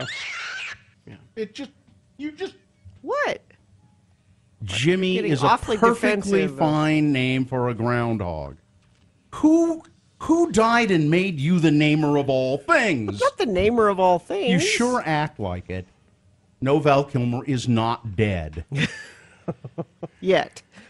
And what kind of a name is Val for a Kilmer? Exactly. The Kilmers never named their children Val. What's wrong with them?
Jackson, weekday mornings from 6 to 10 a.m. on X96. All right, it is 8:46. Time to award your boner. And this morning's boner brought to you, round two, brought to you in part by some eclairs. And the Ruin and Sugar House, a modern bar open daily from 4 p.m. to 2 a.m., featuring weekly bingo, DJs, live music, located on Wilmington Avenue. Ruin work is the curse of the drinking class. Or maybe they were cream puffs. I don't know. How many did you have? I just had one. My Were daughter they made them. little, or were no, they were kind of of big. They were puff pastry, though, and then they had chocolate ganache and whipped cream. I guess I don't know. They were good. And so we had boner candidate number one. She's back in heat. Woman arrested for drugs had a loaded handgun in her vagina. There was a bullet in the chamber. ready to go? No kidding. You know, if she'd started doing kegels, who knows what would have happened. Yep. We had boner candidate number two, fake news from the White House. White House social media director busted for sending out a fake tweet news. He sent out a picture of what he said was the Miami International Airport, devastated by Hurricane Irma. It was not that airport. It was an airport in Mexico that had been damaged by a storm in the past sometime. And boner candidate number three, which was, oh, come on, folks, I was just joking. Facebook user who, as a joke, posted something saying, okay, come on, Floridians, let's show Hurricane Irma who's boss. We can stand our ground. Get your guns and go shoot at the hurricane. And the police were apparently afraid that many people would do that. Because they know their customers. Winner of the boner T-shirt, Jack. won the Boner T-shirt. And the winner of the voting, Boner candidate number 2, fake news from the White House. Interesting. Okay. And I thought that was a weak candidate. Well, that one will now go forward to Boner Fight. It might just be the boner of the day. It was the one that I was thinking I was kind of in. I shouldn't have put it in there. It was so weak. That Boner Fight happens at 9:25. So you will decide who is Boner of the Day coming up in that time. There's a better, just one quickly, there's a better Boner candidate I could have put in there, but I'll save it for tomorrow. It's Kurt Cameron. Oh, yes. Now we're going to do Geek News on the Radio. And at the end of this, we're going to give you a keyword where you can win tickets to Salt Lake Comic-Con. Nice. Geek News on the Radio brought to you by, as always, our friends at Cabin Fever. Action figures, playing cards, jigsaw puzzles, gift books. Cabin Fever carries a large selection of licensed merchandise located in the heart of Trolley Square, 5th South, 7th East. Cabin Fever, so much more than a card store. There is a brand new episode of GeekShowPodcast.com available right now. It's called Beard Bib. It's the name of the episode. And we put it to bed before we got this news. This news came in late in the afternoon yesterday. Tragedy. Very influential comics writer, Len Wein. He worked at both DC and at Marvel. He's the co-creator of Wolverine. You may have heard of him. Yeah. Swamp Thing. Yeah. Heard of him. Has died. So raise a glass to Len Wein. Okay. Go back and find some of his stuff and read it. It's really good. Anyway, you gave the It box office numbers. Huge, record-breaking. And, of course, they didn't announce the sequel until about a week before they realized that they had a hit on their hand. And then they went, okay, yeah, we're moving forward with the sequel. Maybe they weren't going to do that? There was no real announcements or talk about it, but then they saw, we're going to do fine. Yeah, well, we'll get a sequel going. Andy Muschietti told Variety that the sequel, he's calling it Chapter 2. He hopes to have a script ready by January before entering pre-production this spring. He stated that the sequel will feature several flashbacks to 1989. He says Chapter 2 is very connected to the first. There will be that dialogue between the two timelines that we didn't have in the first one because the first one is all about the kids. He also said that he fully embraces the cosmic aspects of the novel and that we may even get to see the macroverse Pennywise that he hails from in the where does Pennywise come from? It's another dimension. So he said we may get to see the other side. He's thinking about that. Something that we could introduce in the second part. Also wanted to leave something for the second half, so I didn't want to get in trouble with that going into the macroverse or transdimensional stuff. There's another movie to expand into with that. So, any idea how long that'll? Well, if they were holding off deciding whether to do it or not, it'll probably be a while. I mean, if they go into pre-production in the spring, that means they probably wouldn't start production until summer or fall. So it'll be a while. Let's not rush this. Okay. Let's let it happen naturally. But it's breaking all kinds of records, this movie. So there you go. Suicide Squad 2. What? I know. You need that? I know. We finally have a director, Gavin O'Connor, who directed the Ben Affleck hit action thriller The Accountant, has been tapped to write and direct Suicide Squad 2. So that's going forward. We know that. The spin-off, X-Men spin-off movie X-Force also has a writer and director, Drew Goddard. He was nominated for an Oscar for The Martian. Love that movie. Yeah. He is going to write and direct X-Force, the X-Men spin-off that will feature both Deadpool and Cable, which is the smart move. Yeah. The character Cable led the team that was known as a more militant take on the mutant heroes. Included such characters as Shatterstar, Domino, and Feral. Domino, of course, in Deadpool 2, along with Cable. It has been in the works for some time, but this is the first. Jeff Wadlow wrote the draft and was slated to direct, but now they've got this guy, and he's in charge of it. So it is happening. Okay. X-Force. All right.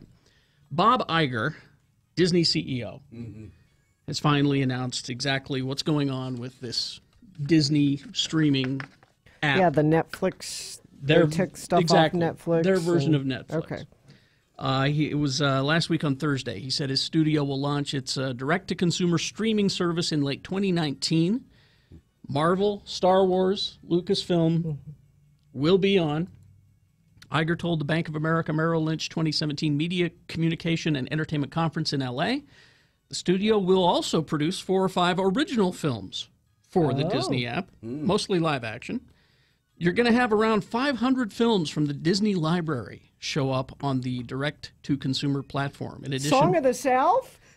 Don't think so. That's the one everybody always asks about. In addition to around 7,000 episodes of Disney TV stuff. So, I mean, it's going to be like Netflix. Well, they have enough It's going stuff. it's going to have that much stuff. He Now, says, back up. Maybe you All said right. this and I didn't understand. Yes. So, is this the only place you'll be able to see things like Star Wars, Marvel? Yeah. You won't be able to. Oh, they're pulling it that's off huge. of all that stuff. Okay. And Disney is really about, maybe Warner Brothers, but Disney's really about the only studio that could pull this off because of all the TV and stuff. He says we'll have the entire outfit of the studio, animation, live action at Disney, including Pixar, Star Wars, the Marvel films. The Disney-branded app will include around 4 or 5 original TV shows. You have to think of the Disney app as a traditional SVOD service, a treasure trove of Disney-branded content for a monthly fee. So it's going to be as big as Netflix. People will spend extra money for this. They will. They own ESPN as well. It's going to be a separate app for that. They're going to do a direct streaming ESPN app. So that's where you're going to be getting your football. That's where you'll get your stuff. sports. Yeah, it's all sports on that one. Let's see now. I'll pass on that one. Gina, just for you. For me? Because I know you loved this show. 1980. The Greatest American Hero. Believe it or not, I'm walking on there. What's that I blonde never guy's thought name? William Catt. Catt, yeah. Who was also supposed to be the hot guy in Carrie. He wasn't the hot guy. No, John Travolta was the hot guy in Carrie. Always bothered me. But he about was the that. bad boy. But neither one of them went anywhere after that. He was the bad boy. I know. It didn't make any sense, did it? Anyway, continue. Sorry. It's Connie being, Selica. It's being. Well, she was pretty hot. I thought you were just yelling that name. The Greatest American Hero is being rebooted. Okay. The original show, about an unassuming white man who was given an alien supersuit that allowed him to save the world. And he lost the instructions. He didn't know how to make it work. I never watched a single episode of that stupid show. And he'd fly. And About the only good thing about it was Robert Culp. I like Robert Culp. But He was the guy from the FBI who knew about the aliens in the suit, and he was supposed to help this hapless person. But sometimes he accidentally figured out how to make it work. Well, this version has the same basic premise, except that the lead character is Mira, a 30-year-old Indian-American woman from Cleveland. What? Whose talents include tequila drinking and karaoke and not much else. Well, you remember the season finale of The Greatest American Hero. I don't. The final episode. I don't. I'm shocked and surprised that you don't remember. They did pass it along to a girl. And it was going to be called The Greatest American Heroine. Look it up. Great idea. Great idea. But so there you go. Fresh off the boats, Rachna Fruchbaum Who? is writing and producing it. Who again? Rachna Fruchbaum. Okay. ABC has given it. You'll at least get a pilot, they say here. You'll at least get a pilot. No guarantee of a series. But they're playing with it. That's exciting news. Reboots are not always bad ideas. Yes, old Yeller was Disney. Yes, that's. Old Yeller.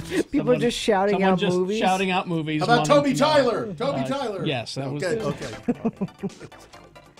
New crash and debris on the road blocking the center lane southbound I-15 prior to 2100 North and Lehigh. Traffic is backing up to the SR-92 Timpanogos Highway.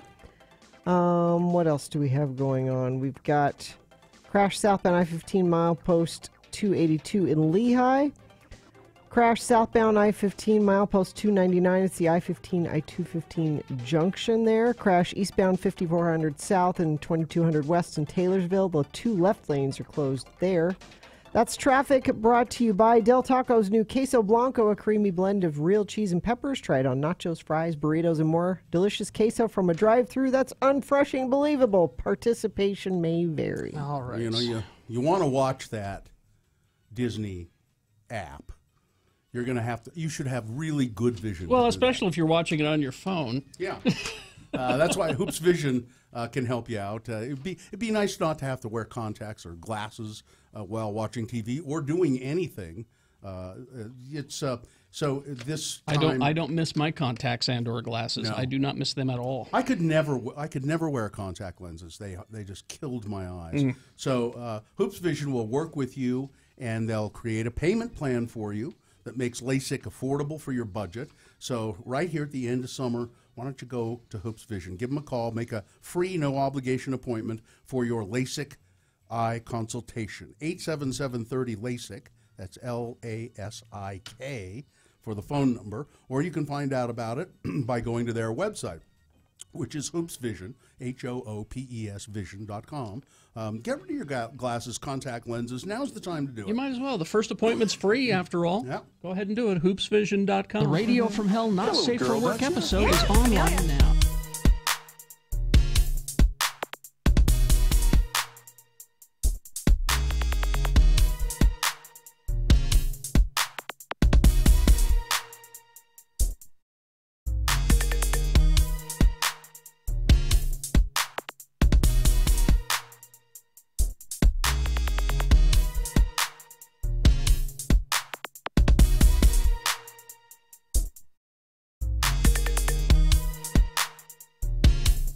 The best news that I received in New York, well, the best thing that I learned, okay, is that I never have to go on a cruise again. Good news, everyone. That's good. Oh, I know why. news, everyone. I know why. Yeah. Why? We went out to Liberty Island, and this is the second time now that Sue has gotten seasick. You go on a ferry out there. Yeah. One time before is we took a cruise around the bay up in Seattle. She was just completely messed up the rest of that trip. And this time, it was our last day in New York. We went out, and she got seasick and was just miserable the rest of the day. So that is some great news. I never will have to go on a cruise. I've been on one. I'm not a cruise guy. Yeah. You know, you're no matter either how old you get, you are a cruise person or you're not a cruise person, and that's all there is to it. I've never been on a cruise, but I'm worried I would get on a cruise and discover that I am not a cruise My wife person. got quite seasick on a cruise. I think I would enjoy a cruise if it were the right one. Well, now see, that's the thing is that a friend of mine, my friend next door neighbor, Buckley, he came over and he said, you know, there's this cruise that we go on every year in October that I think you'd have a lot of fun, and you and Sue should come with us. It's a Halloween cruise to Mexico, and people just get rip-roaring drunk, and they're running around in costumes. And I said, well, two things. I don't think so, because that doesn't sound fun. Yeah. I'm trapped on a boat with a bunch of lunkheads. But there's booze. And second of all... That doesn't make everything better. Yeah, believe it or not. No. Believe it or not. Because, you know, there are just some people who drink I don't like to be around. Yeah. And I'll bet they're the same kind of people who like to dress up in Halloween costumes, you know? I mean, imagine being locked in Port of Call on Halloween for 3 days. Say no more. You know? See, the worst kind of cruise are those. I mean, do you want to go on a booze cruise? You don't. You don't. I'm telling you, It sounds you don't. like a good idea. You just don't want to. Those things that they label as booze cruises. Didn't you guys go on one in Mexico? Yeah. Hawaii. Hawaii. We went in And it was terrible. Yeah. It was just terrible. But yeah, there's these small cruise companies that are real high end that I think it'd be kind of. Or I'd like to do. There are river cruises where they do cruise adventures on the great rivers of Europe and things like that. I think that'd be. You know, now that'd be okay. A cruise of the Rhine on a boat with maybe it's like 100 other people or something like that, with high-end gourmet meals, but they're expensive. But I have been spared the hardship that is the cruise. So thank you, Sue, Forever. That's thank it. you, Sue, for being seasick, for being a landlubber. Thank you. She doesn't have sea legs. No sea legs.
Radio from Hell on X96. Well, you'll have to excuse me because I have to use the bathroom. So why don't we all go take us a little potty break? I got pee. I'm going to the bathroom. Once I have my head.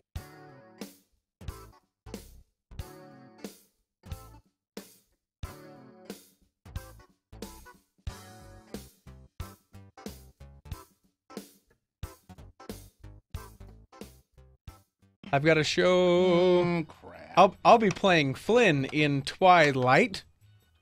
Light. Light. L-I-T-E? L-I-T-E. Yep. I'm the bully. You know. Are you the wolf boy? No. You're not the no, wolf boy. No, I wish. I pitched to be the guy who takes his shirt off at one point for no you reason. love to take your shirt off. I absolutely do. Kind of like the Will Ferrell of this station. Okay. But no, the show is I'm the only guy that looks like he could beat up another guy in all of theater in Utah. So they're all pale, vegetarian. Yeah, and thin. We had plenty of people who could play the vampire type, but not very many who could play the bully. Derp, derp. So, I'm shed. I'll guilt you guys into that show another time. I'm a shed vampire. Derp, derp. I'm the only one who goes to your plays anymore. Oh, I went. Oh, yeah, you did. And Gina may come to this one because it's a Twilight spoof. Derp, derp. Yeah. Maybe. And we all know Gina loves Twilight. The sparkly vampires. We got this. Are you going to sparkle? He's I don't sparkle because I'm not a vampire. He's a bully. But we do have a vampire sparkly going to vampire. sparkle? You Okay. bet. And a Bela Lugosi vampire too. Undead. So like, there's this old-fashioned vampire. Don't worry about trying it. to figure out what the young vampires are. What I is don't vampire understand this. You kids today. I don't with your understand this. sparkles And you're fast running. What is this? You can go outside. What? Yeah. What? Can you see yourself in the mirror? That's what I want. Look, have some wine. All right. Guess we just sort of wrote the play, didn't we? Is that it? Wrote and ended. And performed. There you go. Kids, there's something the matter with kids today. Kids, they go and sparkle outside in the day. There it is. Yep, little musical number. Yep. Easy. Desert Star Playhouse. Be there. The shut'll come out tomorrow, and he'll be able to stand outside. I hate him. I miss the sun. Oh, Lord. You owe Carrie money now. I know. I used to be tan, you know this. I had a house in Palm Beach. Aw, damn. Blow this. No, that doesn't. I'll get there. Here comes the sun. You better run, you dumb old vampire. We get Deedle. we sparkle. Da da da da da da da. Ah, you kids. I like the dessert bar there at the Desert Star Playhouse. Does the old vampire carry an umbrella? He should. No, but that is a great idea. Okay. You owe me a dollar. There's and, that and too. Count Oh, boy, Chocula. Count Chocula Count has to be in there. Chocula's got to be there, and the Count, and Doo. oh, that joke's in there. You know it. Yep.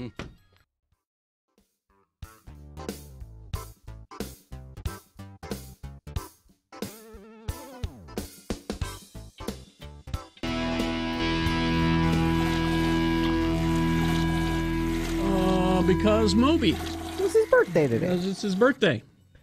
Quickly, I forgot. Yes. Here's your keyword. 5th Annual Salt Lake Comic-Con returning to Salt Palace Convention Center September 21st through the 23rd. And I'm going to give you a keyword here where you could get a pair of multi-day wristbands. This isn't just one day. This is multi-day wristbands. 96 texter of this keyword. Precious. Precious. Precious. Text that to 33986. All right. Sean, are you there? I am indeed. How are you folks doing this morning? Fine. This is Sean Osmond. He's in Orlando, Florida right now. It's now, Sean. I know you personally, so I have to ask you first. How is Stephanie, and how are the children? Everybody is doing great. We actually just let the kids outside here about 15 minutes ago, so they're just doing laps up and down the sidewalk after having been stuck inside with no electricity. So they're burning out some energy here. So Orlando, where you guys live, how badly did the hurricane affect you? We actually had the storm was doing some weird stuff with the path, so we actually got a lot more than we were expecting to get. Mm-hmm. Walking down the street right now, we've got some pretty big trees that are down. We've got chainsaw crews that are out cutting stuff up, but we got quite a bit. Even our house, we got some localized flooding inside, just with water being literally pushed through the side of the house because we had gusts up 100 to 110 miles an hour pretty consistently last night. So did it keep you up all night, and the kids up all night? The kids actually slept through it, which I'm a little amazed about. I'm not sure how that happened because my wife and I were both up all night. Yeah. You hear stuff banging around. We had a bunch of stuff hitting off the side of the house. We lost some of the fences, and we have a random box fan in our backyard, which I'm not sure where that came from, but somebody will probably be looking for it. Sean Osmond in Orlando right now, but you're outside right now. Is that correct? We are. The winds are still sitting about 20, 25 miles an hour consistent, but, we get some decent gusts, but everybody's outside. Floridians are a little weird when it comes to our storm habits. As soon as it gets mostly safe, we all start coming outside to see how things are going on. Yeah, And do you have power? No power. We lost power about 11 o'clock last night. The vast majority of Orlando is out, and most of our surrounding cities are completely out of power. We were watching transformers blow up all night. So, Sean, I can't remember. Are you originally from Florida? I know you've lived there a long time. I'm pretty much still a Floridian now, but I actually I came here from New Jersey. But you've spent most of your adult life in Florida. Is this the worst? Absolutely. Is this the worst you've ever seen it? This is probably on par with when we had the 3 hurricanes come through right back to back in 2004. But this is probably the worst that I've dealt with all in one shot. 2004 it got really nasty because we just had storm one right after the other, so there wasn't really time to repair everything or get things prepped. Mm-hmm. But I've never seen trees this big all taken out all in one shot. Mm-hmm. Now, so Floridians, though, you guys, as you said, are kind of used to this. What kind of preparations did you guys make while you were waiting for Hurricane Irma? Oh, sure. Well, the biggest thing that we do is you have to get a lot of shelf-stable food, so bread and anything else that I don't have to put in the refrigerator or freezer. So if you've been watching any of the any news stories or Facebook feeds for folks down here, we've been out of bread for about a week. Canned goods go out as well, and then filling everything up that you can with water. Filling up bathtubs so you've got water that you can flush the toilets with, and trying to fill up, if you got sports coolers or things like that, fill those up as well, because you don't really know how long it'll be before you get power and water back. We didn't actually lose water yet, but normally after a storm like this, our water lines get compromised. We have a lot of boiled water things that go into effect, so we've got to have propane and things like that to heat water up. Now, I know Stephanie, your wife, is a principal at a school. Is school, I assume, is out for the time being? And It is. Right now, school for Orange County, which is where we are, and several of the other counties around us, and especially down south, are all canceled through until Tuesday. One of the big reasons they do that, like Steph's school, is a backup shelter. So if the shelters that are primarily designated fill up, then her school would have been activated, and she would have been there with the folks that needed to have shelter there. Oh, so she would have had to go and spend time with evacuees at the school. That's absolutely. Listen, give my love to your wife and the kids, and I'm glad you guys are okay. And I guess there's another hurricane on its way, though. There is. Jose's on his way. Yeah. Well, if it's Jose, maybe they'll stop him at the border. Hey-o. All right. Sean, thanks a lot, and take care of yourself, okay? Absolutely. You do the same, sir. See ya. All right, see ya. You might be able to tell Sean has been in the military. Sir. Sir, yes, sir. And how precisely he talks about everything, All right, we got Boner Fight coming up after these, and a little bit of news. So stand by for that. Got to tell you about the Salt Lake Film Society right now, though. Yeah, Salt Lake Film Society. I was just talking with somebody yesterday. Oh, I know. It was a guy who interviewed me for the podcast about Salt Lake Film Society, and what a great place it is to go see movies. They have their own podcast, Bill, the Salt Lake Film Society. I'm aware of that. It's called Talking Film, and you can find it at their website and other podcast places, but go to slfs.org. My wife had never seen Hell or High Water. We watched it on TV just yesterday or this weekend, and but that's the first place I saw that movie was at the Broadway in the Salt Lake Film Society. And now the same guy has a new movie there, Wind River, an independent film, small films, but really great movies that you'll get at the Tower or the Broadway. And not just film, but panel discussions. Seminars, they bring in filmmakers. And so just be a part of all of this and help support the Salt Lake Film Society. Go to their Red Carpet Club section on their website, slfs.org. Strong Volkswagen.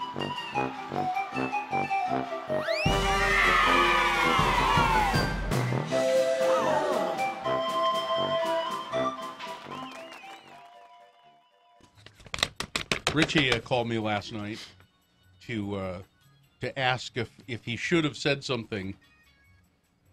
Don't worry. Okay. Don't worry. I'm not. Yeah, I was a little. You had that little panic look on your face. Yeah. He called me. He'd said something yesterday to management, and we won't go into what that was. Okay. But he called me and asked me. He told me what he said, and then he said, "Do you think I should have done that?"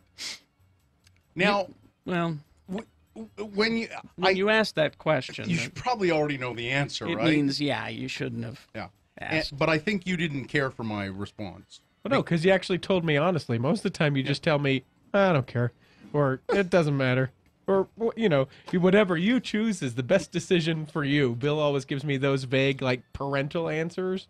So I go, okay, perfect. I can justify it in my mind and move on. And when I say that, I mean that. Sure. Because it doesn't matter in the long run. Just make a choice and go with that. But what he called me about last night, I said, yeah, probably not. probably shouldn't have done that. Well, now I'm curious as to what I'll tell you. Okay. Yeah, I'll tell you off the air. But you shouldn't have done that. And now that you have, there's nothing you can do about it. So I would just...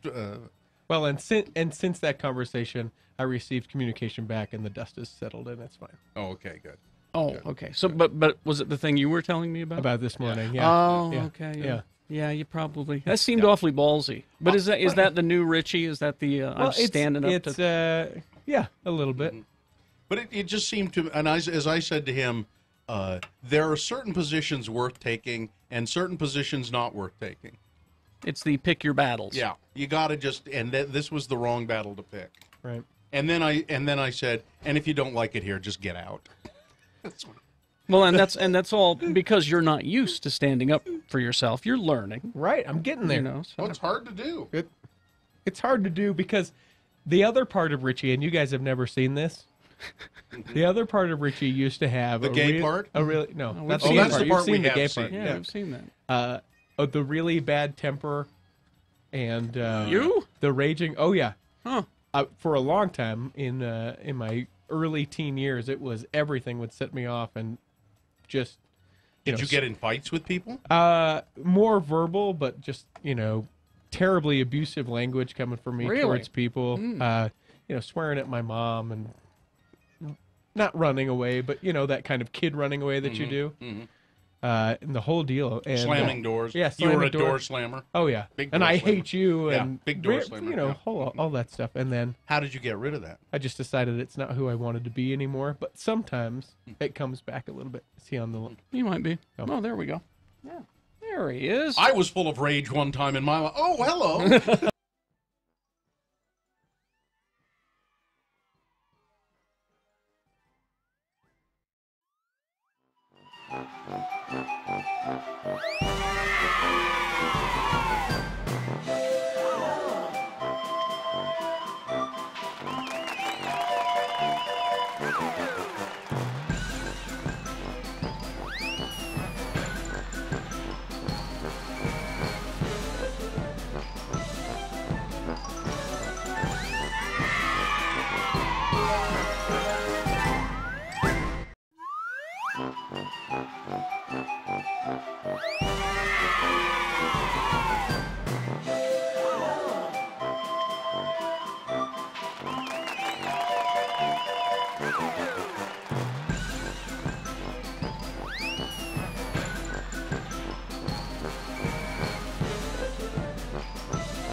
It's hit the eardrum, which the brain translates into what we call Radio from Hell on X96. All right, 9:21.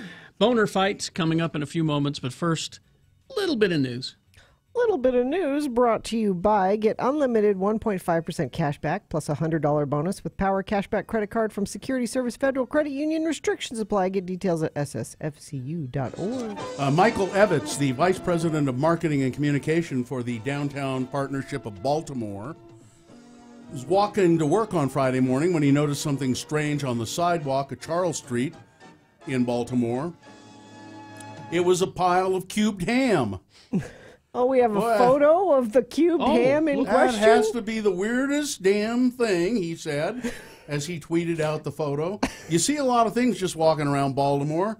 Today, apropos of nothing, I found a pile of ham. That's weird. Mr. Evitt's tweet has been one of the downtown partnership of Baltimore's most successful, he said. As of Friday afternoon, the tweet logged more than 17,000 engagements on Twitter. With ham speculation? Yeah. We do a lot of serious work. We have men and women on the street every day, and I think they've seen weirder things probably, but this is a rare moment when you come across a pile of cubed ham, he said. There is no explanation for the cubed ham. Egyptian archaeologists have found a 3,500-year-old tomb, an Egyptian goldsmith. Cool. His name was Amenemhat.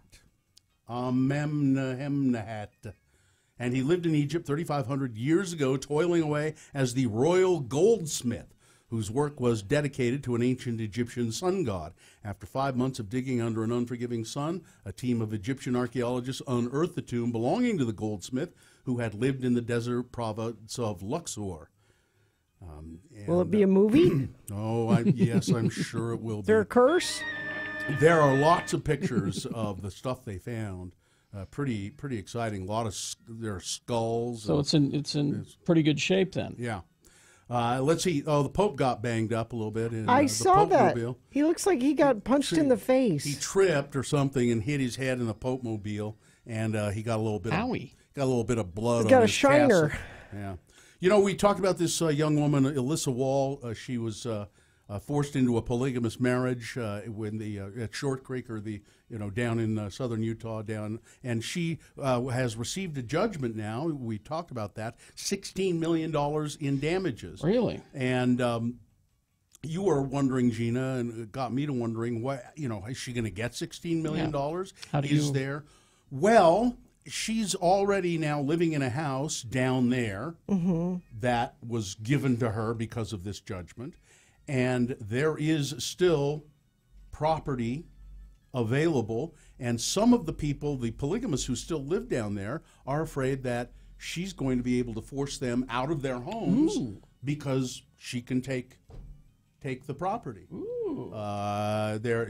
Rachel Jeffs, I think it's Warren Jeffs' sister, expressed concern about the award. There are a few men left in the LDS, she said, and any FLDS properties that Alyssa Wall might pursue in an effort to collect the judgment are probably housing women and children with no way to support themselves. Taking those homes might even encourage FLDS members to remain in the sect. And Alyssa Wall has not said that that's what she's going to do, but some people down there are worried that that's what she may do. And this homelessness sweep down here in the Rio Grande, trying to clean that area out. Well, they have cleaned it out, but where are those people going? Other neighborhoods.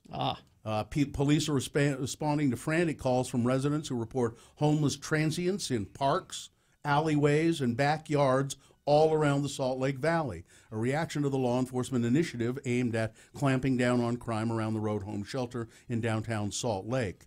Now, those areas look a lot safer than they did a couple of weeks ago.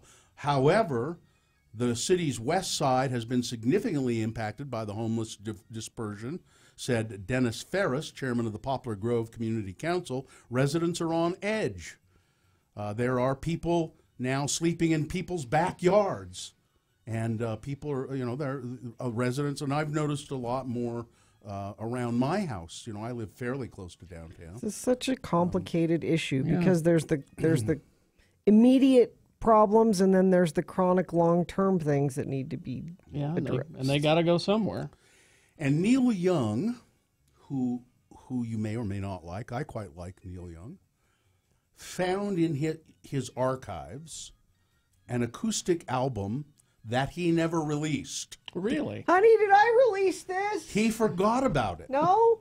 It's a studio album called Hitchhiker. It was recorded live in one evening in August of 1976 at his studios in Malibu, California, and he's releasing it. He released it on September 8th. In honor of the release, there was an official video for his performance of a song called Powderfinger on Amazon. Powderfinger was first officially released on Young's 1979 Rust Never Sleeps album. this is another version of it. So some of them are songs that he's done, but he did them acoustically. Just did them acoustically. Yeah. And by honey, I mean Daryl Hannah. Oh, that's right. Is that his honey now? Yeah.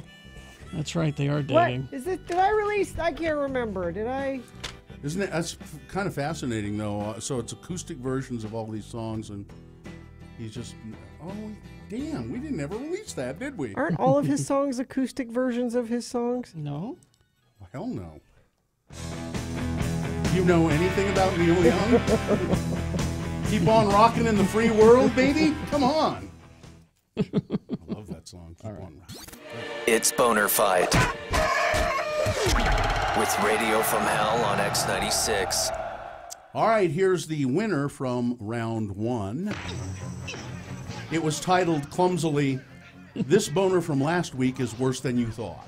It's the story of the high school athletes in Iowa, high school football players who were photographed wearing Klan robes, KKK robes, burning a cross, holding up a Confederate flag, and one of them was holding a gun.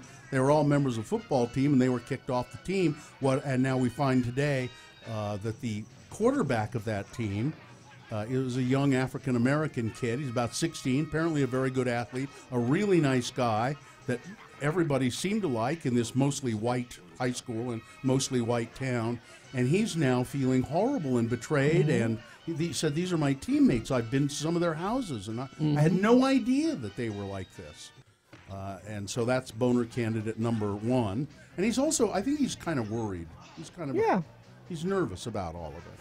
And then boner candidate number two, the winner from round two, fake news from the White House. White House social media director busted for tweeting out a picture which he said was Miami International Airport devastated by Hurricane Irma. Actually, the picture that he tweeted, and again, this is the White House social media director. His name is Dan Scavino. The picture he tweeted was actually of an airport in Mexico City that had been damaged by a storm some years ago. So there you go. Those are your choices for Boner of the Day. Which of these two is the most deserving? Which of these two is the worst? One or two? You got to decide. Put the candidate number of the one you think should win in the message of a text, and then text that to 33986. All right, call if you want, 877-602-9696. You can vote that way. Or you can go to x96.com and look for the box that says Boner Fight September 11 and vote there. If you do not see the box, refresh. It should appear. You've only got 4.5 minutes to get your vote in. Let's go. It's Boner of the Day. It's Boner Fight. John.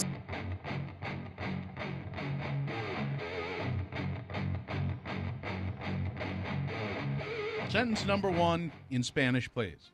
¿Qué dijo el pavo de Acción de Gracias después de la cena? Estoy lleno. Wow. ¿Qué dijo el pavo de Acción de Gracias después de la cena? Estoy lleno. Yes, no. Estoy lleno. Ajá. Estoy lleno. Estoy lleno. Estoy lleno. ¿Qué dijo el pavo de Acción de Gracias después? Después. Gracias después de la cena estoy lleno. Wow. Estoy lleno. Gracias después. Wow. All right. Okay, that's good, Gino. All right. And in English, Mario? You know, I was talking to someone, and then they said, how come Gina always said just the last words? She never said the whole sentence. Estoy lleno. How do you say because she's very lazy? Porque es muy floja. Muy floja. Muy floja. Go ahead in English, Mario. Okay. What did the Thanksgiving turkey say after dinner? I don't know what. I'm stuffed.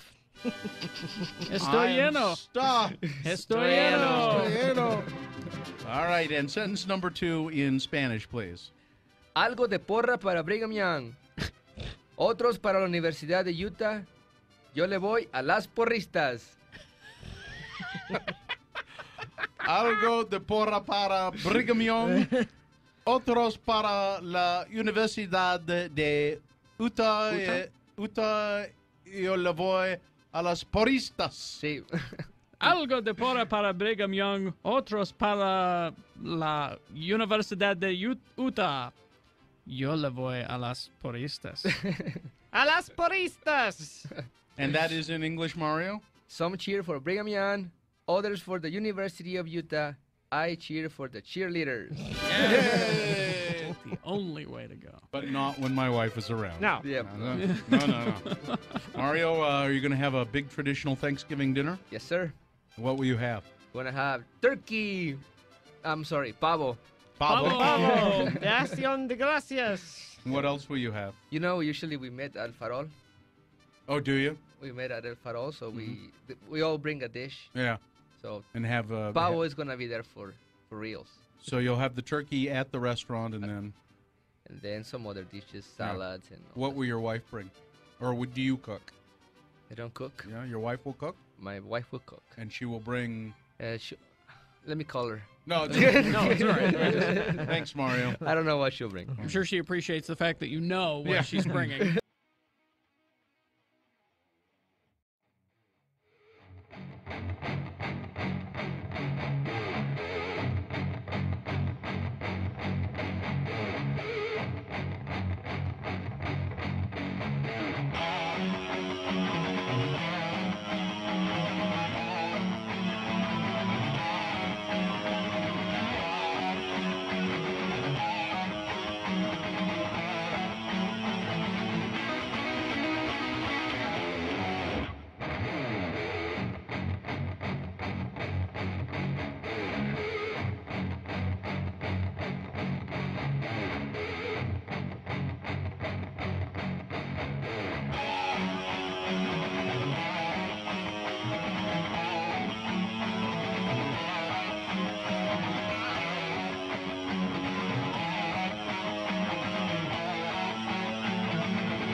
Of these United States, Radio from Hell is literally hanging by a thread. There's no greater thrill in the world. Quit whenever you like. Who are they? It is simply a matter of time. They've got to get a clue. Stand by to broadcast. I'm here to talk about subliminal messages. Subliminal messages.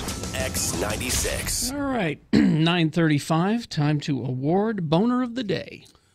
Boner candidate number one was brought to you. Brought to you by. In part, I'm sorry, I was looking at reading more about Boner candidate number one. It may even get even worse. Are you going to have it again? You're going to bring it up again? We might. But anyway, the winner of Boner Fight brought to you in part by Hamburgers, and All-Rida is All-Rida. And lucky Boner voter won tickets to Third Eye Blind coming to the Complex Sunday, November 5th. Purchase your tickets at thecomplexslc.com. So Boner candidate number one, this Boner from last week, is Worse Than You Thought. It's the high school quarterback. He's a young African-American quarterback. 5 of his teammates were pictured in white hoods, like KKK people. They've been thrown off the team. He's very upset about the whole thing, but now lawsuits are forthcoming. People in the town are angry, and they're starting to direct their anger at him rather than at the racist little jerks. Anyway. And then boner candidate number 2, fake news from the White House communications director, But it doesn't matter. The winner was number 1, quite handily. Oh, good. All right. There we go. We haven't talked about it a lot today, but it's 9/11. It's Patriot Day. And 2001. And you'll see all over social media today a lot of, where were you? How did you first hear about it?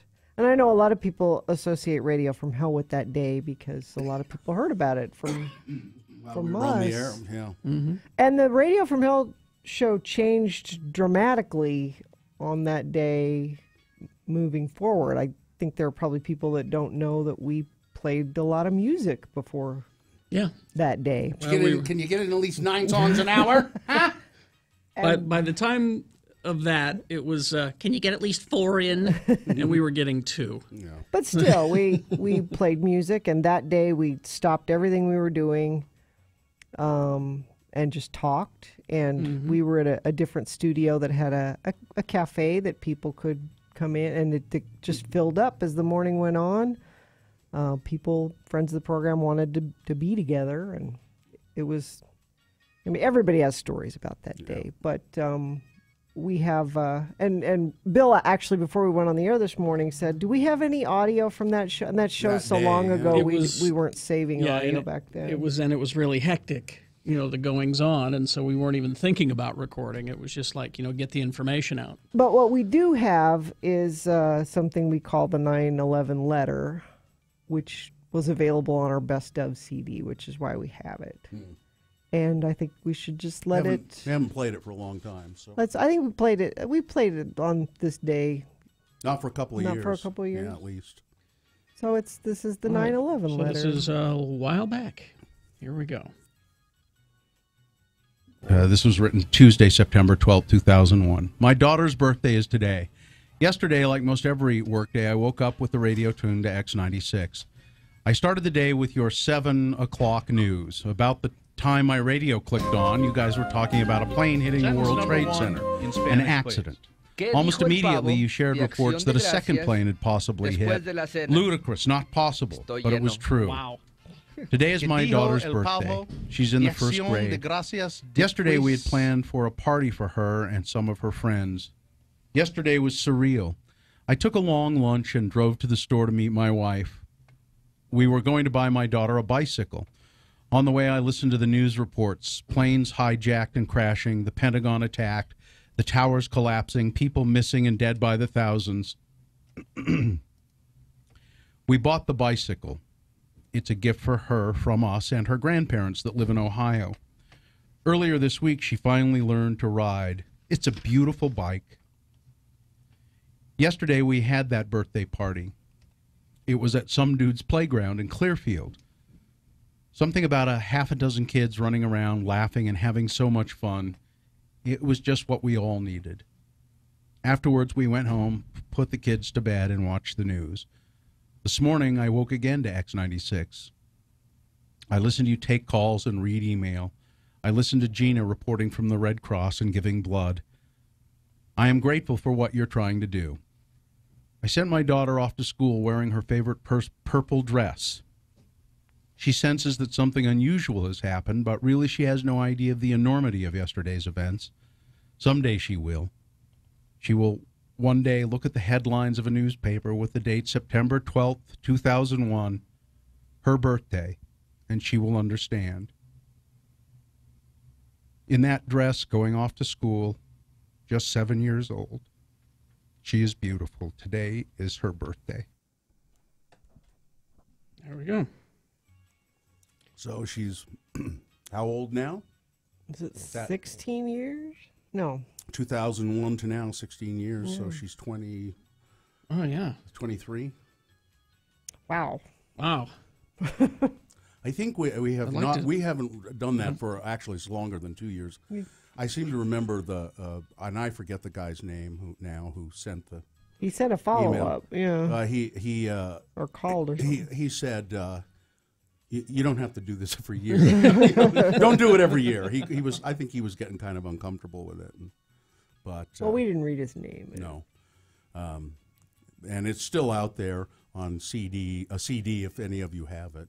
The Songs from the Big Chair CD. Yeah. All right. There we go. That's my copy. Give me that. Oh, it's still. There you go. Hadn't heard it in a long time. It's pretty good. It's pretty damn good. All right. We'll be back in a bit. First, got to tell you about Salt Lake Comic-Con. Let's go from something that will distract us. How about that? Yeah. SaltLakeComicCon.com is the website where you can get your discount passes today. I'm excited about what? Maybe more than ever with John and Joan Cusack on the stage at the same time. Yeah. Dick Van Dyke. On the stage at the same time? But no, just people you wouldn't necessarily think coming to Comic-Con that I'm excited about. They pull in a few interesting ones. The John and Joan Cusack is very popular. They're going to do Michael Rooker is coming back, of course, and he's such a weirdo. That's always entertaining. Let's see, Elijah Wood, Mr. Frodo. Mr. Frodo, maybe he'll let you carry him onto the Frodo, stage. can I carry you onto the stage? Don't listen to him, Mr. Frodo. He gets me you. Val Kilmer, John Bernthal. They got a lot of voice actors coming this year as well, and of course, got the merchandise floor. You can. How about this? You go and buy some comic books while you're at Comic-Con. How about that? I know, crazy, right? If you're a gamer, you can hook up with other gamers. They got some famous cosplayers coming in, KidCon, and of course the panel programming, which is where you'll see me most of the time. So check it out. It's happening September 21st through the 23rd at the Salt Palace Convention Center. SaltLakeComicCon.com to get your discount passes and for more information. Hi, it's me, Bill Allred, and as far as I'm concerned,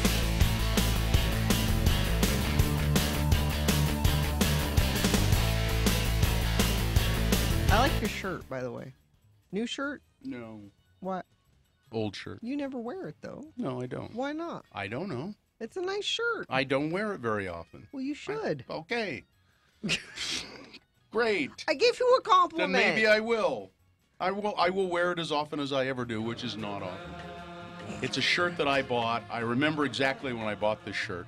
It's when there was an Old Navy over here on 4th South. Mm-hmm. Over there where on Trader 4th South. Joe's is going to be. Yeah. There was an Old Navy there, and I went in there one day, and they had this big pile of shirts on the floor. I'm not kidding, as Old Navy does sometimes. And they said all of the shirts in this pile are $1.20. I'm not kidding. $1.20, and I thought this shirt being $1.20, that's negative money. Yeah, it costs more than that to. Yeah, there's more material in this shirt. There's more little, Vietnamese or Singaporean child finger blood in this shirt from sewing the buttons on. And so I bought it for $1.20 off the floor at the Old Navy. You would not think that. It's not. It's just a dumb shirt. You should have kept the receipt in the pocket. My sister bought a coat But we once. never do a 120 time check, Gina. So my sister bought a coat once that was on sale, and it ended up being $7, and she kept the receipt in the pocket so that anytime anybody said, I like that coat. Her sister, Minnie Pearl. No, Mikkel. Just to prove. I like that coat. She'd say, $7. No, it's not. I have the receipt. She kept it in the pocket. Right there. Right $7 coat. That is the coat. See, again, that's the kind of thing that the Barbary girls are interested in. $7? I don't believe that was $7. But you could have a debate with some other people about, the political situation in Tibet or the existence of God. But when you're debating with the Barbary girls, it's whether Bill Murray is going to go crashing parties and how much the coat cost. Is she the good-looking one? They are all good-looking. No, they are not. They are. All of my sisters are good-looking. Lolita! Certainly not. All right, let's get this over with. One is better looking than the others. No, they are all good-looking. It's that one that's really good-looking, and then there's do this? There's an okay one, and then there's that other one. I get phone calls every time you do this. Which one is he talking about? out. They know. Yeah, They know. all. I'm surprised they call. All they have to do is look in the mirror. Yeah, All Come they have on. to do is look at a family photo, Gina. They'll all point to the good-looking one. All the Barbary girls know. They know who the good-looking one is. It's true. So we're not making these things up.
Mornings from 6 to 10 a.m. on X96. 9:50. Had some Chinese food over the weekend, just from some takeout, and the fortune cookies. I don't ever eat the fortune cookies. Why not? I don't care for them. They're just slightly sweet pieces of cardboard or something. Exactly. But the fortune in one that my daughter had, she said, "Oh, look at this fortune. This is a pretty elaborate fortune cookie." Oh, you have it here. thing." You Yeah. have the actual. Got it right here. Because not only is there a fortune there, then there are your lucky numbers. Mm-hmm. You know, You're going to play those numbers? For playing the numbers. You should just stop by the convenience store on the way home, Bill, and play your the numbers. Yeah. Oh, you silly! We're not in a grown-up state. And then there's also learn Chinese to give. Ge. I guess GEI. See, there's no real way to know how to pronounce it, so I don't know how that's going to help you learn Chinese. But here's the fortune.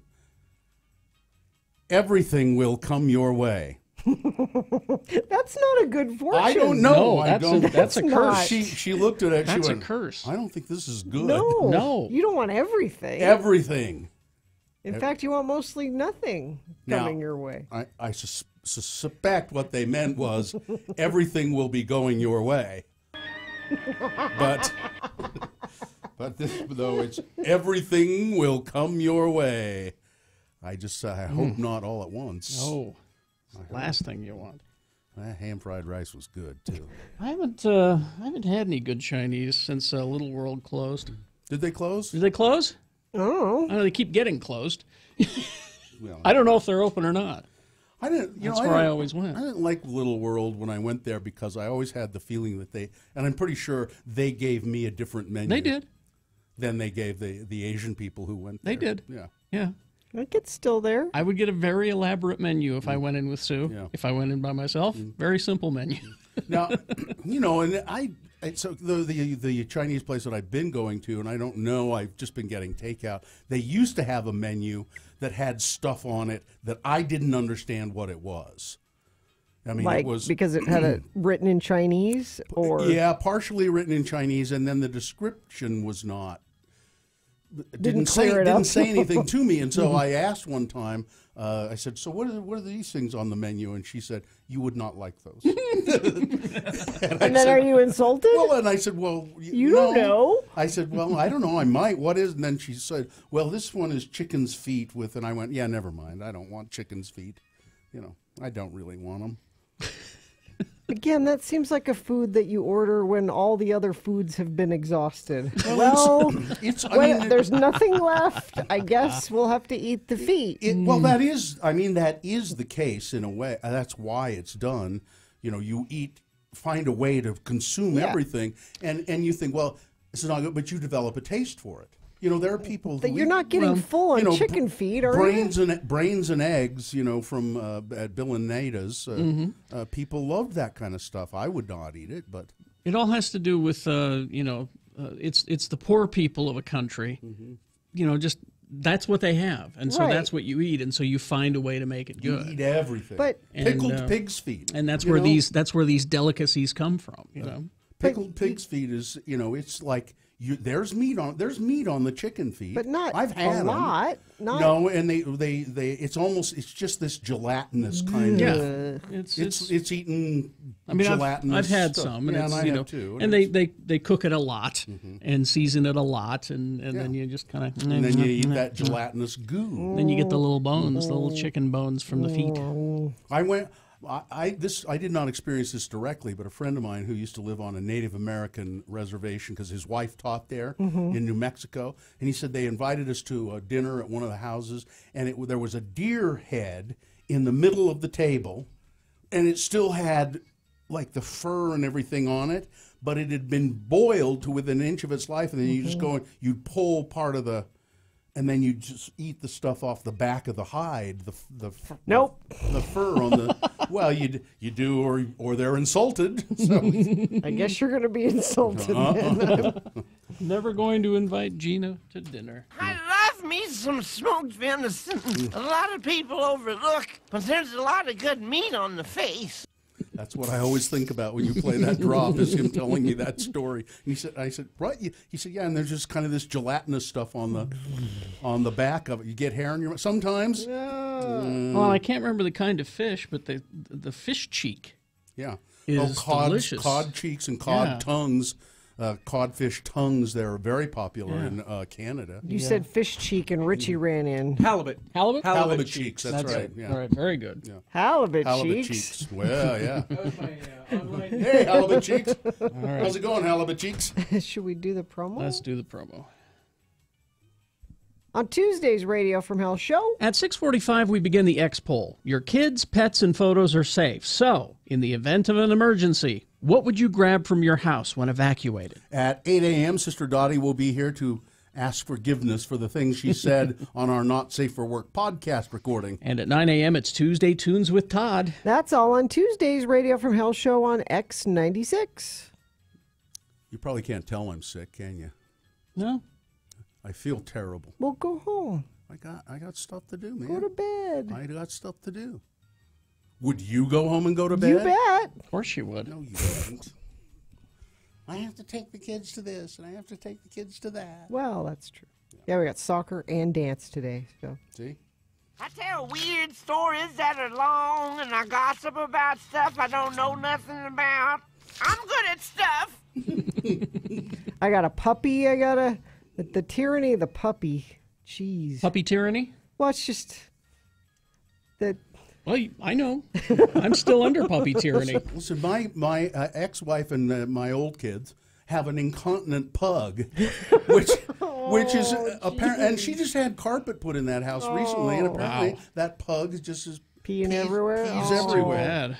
I don't know. Incontinent pug. An incontinent pug. Incontinent pug is playing the Warped Tour. Ollie the incontinent My pug. band name I'm starting. Yeah.